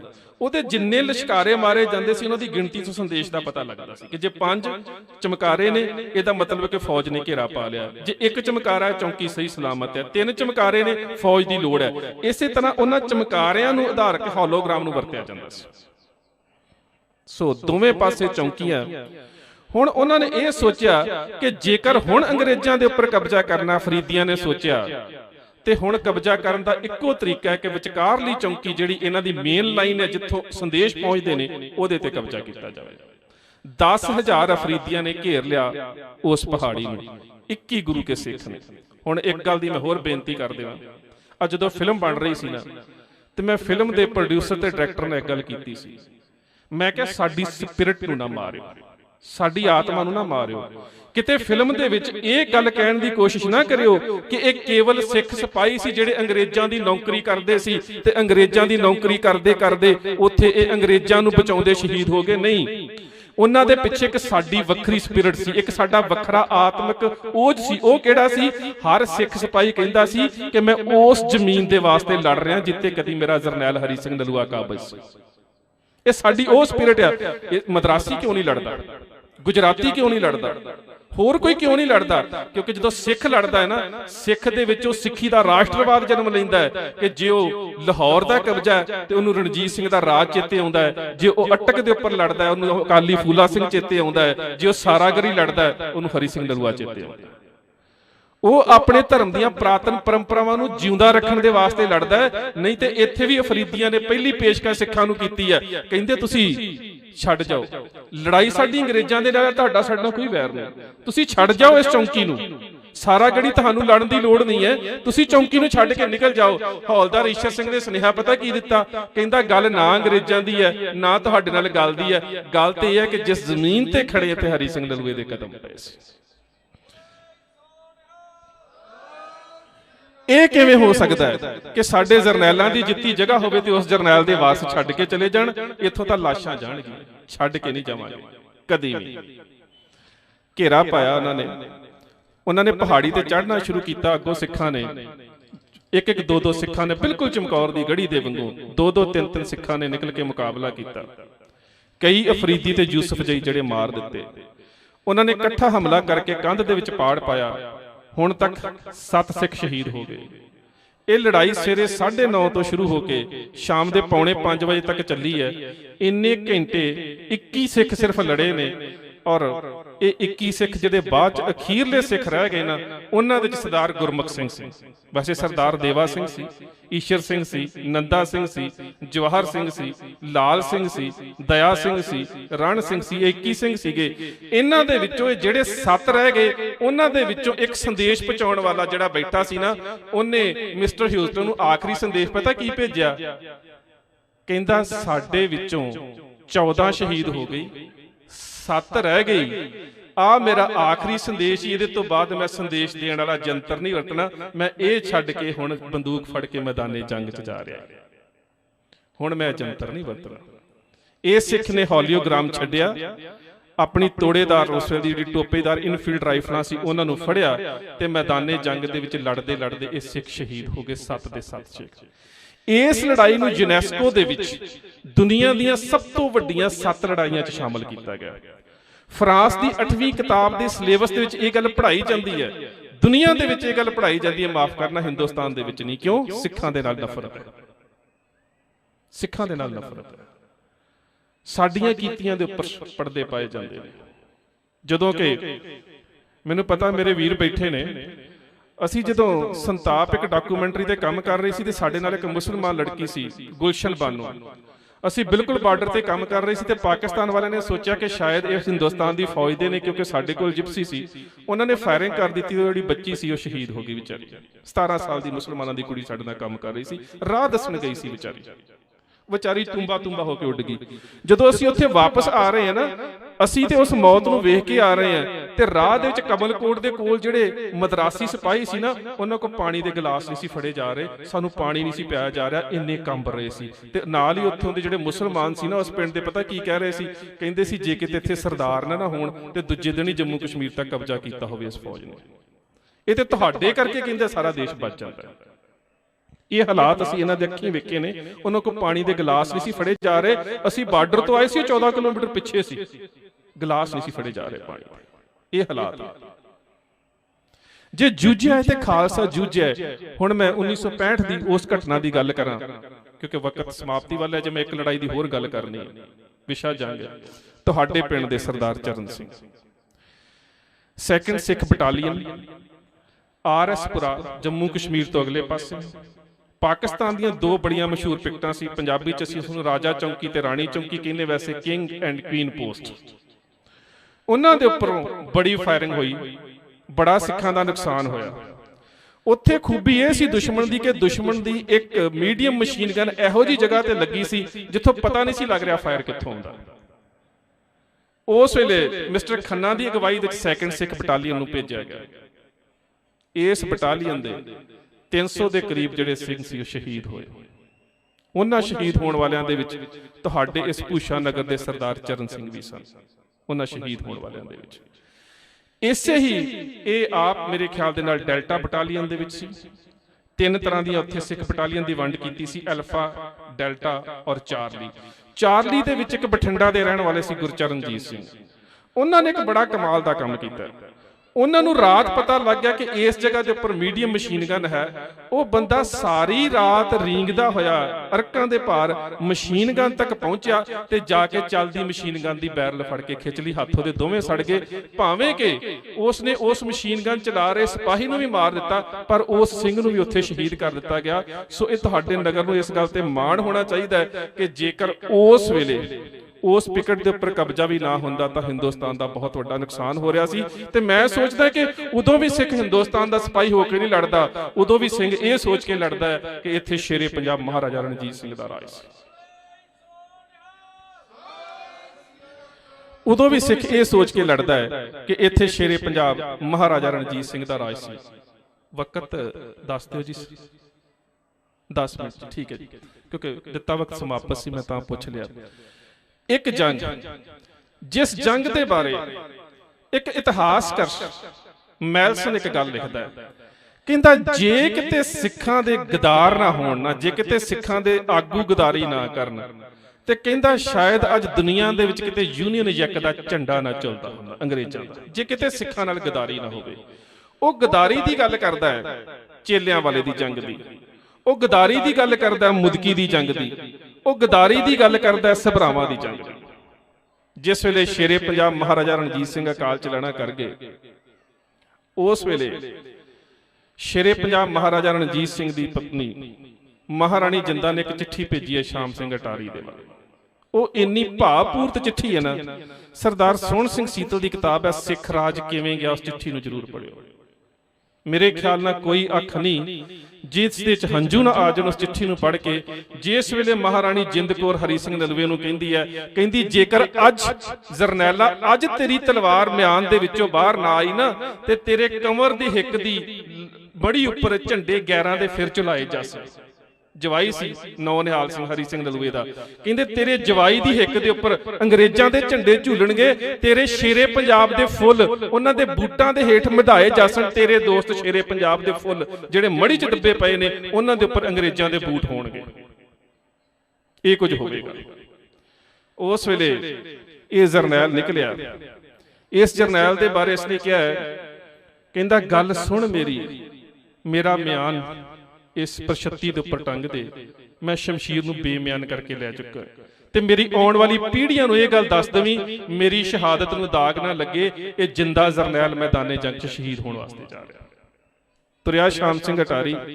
ਦੂਜੇ ਪਾਸੇ ਅੰਗਰੇਜ਼ਾਂ ਦੇ ਬੜੇ ਮਸ਼ਹੂਰ ਜਰਨੈਲ ਮਿਸਟਰ ਡਿਕ, ਹੈਰੀ ਸਮਿਥ ਔਰ ਰਿਚਰਡਸਨ, ਜਿਸ ਨੂੰ ਗਿਲਬਰਟ ਵੀ ਕਿਹਾ ਜਾਂਦਾ ਹੈ, ਗਿਲਬਰਟ ਰਿਚਰਡ, ਇਹ ਤਿੰਨ ਜਰਨੈਲ ਤਿੰਨਾਂ ਪਾਸਿਆਂ ਤੋਂ ਘੇਰਿਆ ਹੋਇਆ। ਤੇ ਜਿਹੜੇ ਸਾਡੇ ਜਰਨੈਲ, ਜਿਹੜੇ ਕੌਮ ਦੇ ਜਰਨੈਲ ਬਣੇ ਉਸ ਸਮੇਂ ਦੇ ਬ੍ਰਾਹਮਣ ਡੋਗਰੇ ਤੇਜਾ ਸਿੰਘ ਤੇ ਲਾਲ ਸਿੰਘ ਬ੍ਰਾਹਮਣ ਦੋਵੇਂ ਵਿਕ ਚੁੱਕੇ, ਦੋਵੇਂ ਵਿਕ ਚੁੱਕੇ। ਦੋਵਾਂ ਨੇ ਸਭ ਤੋਂ ਪਹਿਲਾਂ ਜੰਗ ਦਾ ਨਕਸ਼ਾ ਹੈਨਰੀ ਸਮਿਥ ਨੂੰ ਦਿੱਤਾ, ਅੰਗਰੇਜ਼ ਜਰਨੈਲ ਨੂੰ, ਕਿ ਆਹ ਸਿੱਖਾਂ ਦੀ ਜੰਗ ਦਾ ਨਕਸ਼ਾ ਹੈ। ਨਾਲ ਇਹ ਦੱਸਿਆ ਕਿ ਦੱਖਣ ਦੀ ਬਾਹੀ ਕਮਜ਼ੋਰ ਹੈ। ਮੈਦਾਨੇ ਜੰਗ ਦੇ ਵਿੱਚ ਲੜਾਈ ਸ਼ੁਰੂ ਹੋਈ। ਪਹਿਲਾਂ ਬੰਦੂਕਾਂ ਦੇ ਨਾਲ ਸਿੱਖਾਂ ਨੇ ਜਵਾਬ ਦਿੱਤਾ। ਅੰਗਰੇਜ਼ਾਂ ਨੂੰ ਇਹ ਪਤਾ ਸੀ ਕਿ ਦੱਖਣ ਦੀ ਬਾਹੀ ਕਮਜ਼ੋਰ ਹੈ, ਉਹਨਾਂ ਦੱਖਣ ਦੀ ਬਾਹੀ ਤੇ ਹਮਲਾ ਕੀਤਾ। ਪਰ ਉਸ ਵੇਲੇ ਸਰਦਾਰ ਮੇਵਾ ਸਿੰਘ ਤੇ ਮਾਖੇ ਖਾਂ ਨੇ ਐਸਾ ਮੁਕਾਬਲਾ ਕੀਤਾ ਕਿ ਲਿਖਣਾ ਪਿਆ ਉਸ ਵੇਲੇ ਸ਼ਾਹ ਮੁਹੰਮਦ ਨੂੰ, ਮੇਵਾ ਸਿੰਘ ਤੇ ਮਾਖੇ ਖਾਂ ਹੋਏ ਇਕੱਠੇ, ਹੱਲੇ 3 ਫਰੰਗੀ ਦੇ ਤੋੜ ਸੁੱਟੇ, ਸ਼ਾਮ ਸਿੰਘ ਸਰਦਾਰ ਅਟਾਰੀ ਵਾਲੇ ਬੰਨ ਸ਼ਸਤਰੀ ਜੋੜ ਵਿਛੋੜ ਸੁੱਟੇ, ਸ਼ਾਹ ਮੁਹੰਮਦਾ ਸਿੰਘਾਂ ਨੇ ਗੋਰਿਆਂ ਦੇ ਵਾਂਗ ਨਿੰਬੂਆਂ ਲਹੂ ਨਿਚੋੜ ਸੁੱਟੇ। ਇਹ ਪਹਿਲੇ ਹਮਲੇ ਦੀ ਗੱਲ ਸੀ। ਡਿਕ ਜ਼ਖਮੀ ਹੋ ਕੇ ਪਿੱਛੇ ਭੱਜ ਗਿਆ। ਡਿਕ ਨੇ ਇੱਕ ਚਿੱਠੀ ਲਿਖੀ ਆਪਣੇ ਪਰਿਵਾਰ ਨੂੰ, ਇੱਕ ਸਰੋਤ 'ਚ ਮਿਲਦੀ ਹੈ, ਕਹਿੰਦਾ ਜੇ ਕਿਤੇ ਅੱਜ ਸਿੱਖਾਂ ਦੇ ਜਰਨੈਲਾਂ ਨੇ ਗਦਾਰੀ ਨਾ ਕੀਤੀ ਨਾ, ਤੇ ਸੱਚ ਜਾਣੀ ਸ਼ਾਇਦ ਸਾਡੀ ਲਾਸ਼ ਦਾ ਤੁੰਬਾ ਨਾ ਬਚੇ, ਜਿੰਨੀ ਬਹਾਦਰੀ ਦੇ ਨਾਲ ਲੜੇ ਨੇ। ਪਰ ਗਦਾਰੀ ਸ਼ੁਰੂ ਹੋ ਗਈ। ਪੱਖੇ ਹੋਏ ਮੈਦਾਨੇ ਜੰਗ ਦੇ ਵਿੱਚ ਤੇਜਾ ਸਿੰਘ ਤੇ ਲਾਲ ਸਿੰਘ ਪਿਛਲੇ ਪਾਸੇ ਜਿਹੜਾ ਪੁਲ ਸੀ ਬੇੜੀਆਂ ਦਾ, ਉਹਨੂੰ ਤੋੜ ਕੇ ਆਪ ਭੱਜ ਗਏ। ਸ਼ਾਮ ਸਿੰਘ ਅਟਾਰੀ ਵਾਲੇ ਮੈਦਾਨੇ ਜੰਗ 'ਚ ਲੜ ਰਹੇ ਨੇ। ਜਦੋਂ ਤੋਪਾਂ ਦਾ ਇੱਕ ਪਾਸੇ ਦਾ ਪਲੀਤੇਦਾਰ ਲਾਉਣ ਵਾਲੇ ਤੋਪਚੀ ਸਿੰਘਾਂ ਦੇ ਕੋਲੋਂ, ਆਤਿਸ਼ਬਾਰ ਸਿੰਘਾਂ ਦੇ ਕੋਲੋਂ ਬਰੂਦ ਖਤਮ ਹੋ ਗਿਆ, ਜਦੋਂ ਬਰੂਦ ਦੀਆਂ ਦੂਜੀਆਂ ਪੇਟੀਆਂ ਖੋਲੀਆਂ ਗਈਆਂ, ਵਿੱਚੋਂ ਸਰੋਂ ਨਿਕਲੀ। ਪਿਛਲਾ ਪੁਲ ਤੋੜ ਦਿੱਤਾ ਗਿਆ। ਦੁਸ਼ਮਣ ਨੂੰ ਇਹ ਦੱਸ ਦਿੱਤਾ ਗਿਆ ਕਿ ਦੱਖਣ ਦੀ ਬਾਹੀ ਕਮਜ਼ੋਰ ਹੈ। ਸਿੱਖਾਂ ਦੇ ਜੰਬੂਰਕੇ ਤੇ ਤੋਪਾਂ ਜਿਹੜੀਆਂ ਸੀਗੀਆਂ ਉਹ ਬਰੂਦ ਤੋਂ ਬਿਨਾਂ ਖਾਲੀ ਹੋ ਗਈਆਂ। ਅੰਗਰੇਜ਼ਾਂ ਨੇ ਹਮਲਾ ਕੀਤਾ। ਉਸ ਵੇਲੇ ਸਰਦਾਰ ਸ਼ਾਮ ਸਿੰਘ ਅਟਾਰੀ ਨੇ ਇਕੱਠੇ ਕੀਤੇ ਸਿੱਖਾਂ ਨੂੰ ਲਲਕਾਰ ਕੇ ਕਿਹਾ, ਕਹਿੰਦਾ ਸਿੱਖੋ ਸਾਹਮਣੇ ਤੋਪਾਂ ਨੇ, ਇੱਕ ਪਾਸੇ ਦਰਿਆ ਹੈ, ਇੱਕ ਪਾਸੇ ਅੰਗਰੇਜ਼ ਦੀ ਪਿਆਦਾ ਫੌਜ ਹੈ। ਅਸੀਂ ਗੁਰੂ ਗੋਬਿੰਦ ਸਿੰਘ ਮਹਾਰਾਜ ਦੇ ਲਾਲ ਆ, ਭੱਜਣਾ ਅਸੀਂ ਹੈ ਨਹੀਂ। ਆਜੋ ਫਿਰ ਜਿਹੜੀ ਗੁਰਦੇਵ ਪਾਤਸ਼ਾਹ ਨੇ ਸਾਨੂੰ ਹਮੇਸ਼ਾ ਲਈ ਸੰਗਣ ਦਿੱਤੀ ਸੀ ਨਾ ਸ੍ਰੀ ਸਾਹਿਬ, ਆਪਣੀਆਂ ਸ੍ਰੀ ਸਾਹਿਬਾਂ ਕੱਢੋ ਤੇ ਦੁਸ਼ਮਣ ਦੇ ਸਾਹਮਣੇ ਜਾ ਕੇ ਪਿਆਦਿਆਂ ਦੇ ਗਲ ਪੈ ਜਾਓ। ਸਰਦਾਰ ਸ਼ਾਮ ਸਿੰਘ ਅਟਾਰੀ ਵਾਲੇ ਉਸ ਮੈਦਾਨੇ ਜੰਗ ਵਿੱਚ ਜੂਝਦੇ ਹੋਏ ਸ਼ਹੀਦ ਹੋਏ। 7 ਗੋਲੀਆਂ ਛਾਤੀ 'ਚ ਲੱਗੀਆਂ। ਜਿੱਥੇ ਸ਼ਹੀਦ ਹੋਇਆ ਜਰਨੈਲ ਡਿੱਗਾ, ਉੱਥੇ ਅੱਜ ਵਿਕਟਰੀ ਟਾਵਰ ਬਣਿਆ।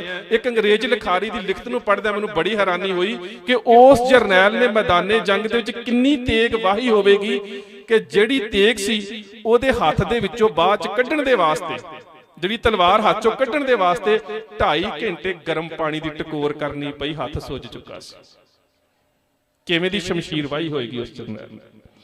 ਸੋ ਇਹ ਮੈਦਾਨੇ ਜੰਗ ਦੇ ਵਿੱਚ ਜਿਹੜੇ ਰੂਪ ਸਿਰਜੇ ਗਏ, ਤੁਸੀਂ ਅੱਜ ਜਾਓ ਕਾਰਗਿਲ ਦੇ ਵਿੱਚ ਸ਼ਹੀਦਾਂ ਦੇ ਨਾਮ ਲੱਗੇ ਨੇ, ਉੱਥੇ ਜਾ ਕੇ ਵੇਖੋ ਸਾਰੇ ਸਿੱਖ ਨੇ। ਪਰ ਮਾਫ ਕਰਨਾ, ਜਿਸ ਦਿਨ ਕਬਜ਼ੇ ਦੀ ਫੋਟੋ ਆਈ ਵਿੱਚ ਕੋਈ ਸਰਦਾਰ ਨਹੀਂ ਸੀ। ਹੁਣ ਤਾਂ ਇਹ ਵੀ ਤਕਲੀਫ ਹੈ ਕਿ ਪਰੇਡ ਦੇ ਵਿੱਚ ਵੀ ਸਿੱਖ ਬਟਾਲੀਅਨ ਕਿਤੇ ਸ਼ਾਮਲ ਨਾ ਹੋਵੇ। ਅੱਜ ਸਰਕਾਰ ਨੂੰ ਇਹ ਵੀ ਤਕਲੀਫ ਹੈ। ਤੇ ਮਾਫ ਕਰਨਾ, ਮੈਂ ਇੱਕ ਗੱਲ ਦਾਅਵੇ ਨਾਲ ਕਹਿਣਾ, ਇੱਕ ਗੱਲ ਕਿਸੇ ਵੇਲੇ ਬ੍ਰਿਟਿਸ਼ ਪਾਰਲੀਮੈਂਟ ਵਿੱਚ ਚਰਚਲ ਨੇ ਕਹੀ ਸੀ, ਕਹਿੰਦਾ ਕਿ ਜਿਸ ਫੌਜ ਦੇ ਸਰਦਾਰ ਬੈਠਾ ਹੈ ਨਾ, ਮਤ ਸਮਝੋ ਫੌਜ ਕਦੀ ਹਾਰ ਸਕਦੀ ਹੈ। ਔਰ ਮਾਫ ਕਰਨਾ, ਅੱਜ ਹਿੰਦੁਸਤਾਨ ਨੂੰ ਮਾਣ ਤੇ ਇਹ ਹੋਣਾ ਚਾਹੀਦਾ ਸੀਗਾ ਕਿ ਇਹਨਾਂ ਕੋਲ ਸਰਦਾਰ ਬੈਠੇ ਨੇ, ਹਿੰਦੁਸਤਾਨ ਹਾਰ ਨਹੀਂ ਸਕਦਾ। ਅੱਜ ਨਫ਼ਰਤ ਹੀ ਸਰਦਾਰਾਂ ਨਾਲ ਹੋ ਰਹੀ ਹੈ। ਅੱਜ ਨਫ਼ਰਤ ਹੀ ਸਾਡੇ ਕੇਸਾਂ ਦੇ ਨਾਲ, ਅੱਜ ਨਫ਼ਰਤ ਹੀ ਦਾੜੀਆਂ ਦੇ ਨਾਲ, ਏਜੰਸੀਆਂ ਦੇ ਬੰਦੇ ਭੂਮਿਕਾ ਨਿਭਾ ਰਹੇ ਨੇ। ਮੈਂ ਇੱਥੇ ਲੈਕਚਰ ਕਰਨ ਆਉਣਾ ਸੀ, ਮਾਫ ਕਰਨਾ, ਮੈਂ ਕਦੀ ਜਿਉਂ ਫੁੱਲੇ ਦੀ ਮੌਤ ਹੋਈ ਅਸੀਂ ਕਦੀ ਇਤਰਾ ਵੀਰਾਂ ਨੇ ਸ਼ਸਤਰ ਨਹੀਂ ਰੱਖੇ, ਕਦੀ ਵੀ। ਅੱਜ ਪਹਿਲਾ ਦਿਨ ਹੈ।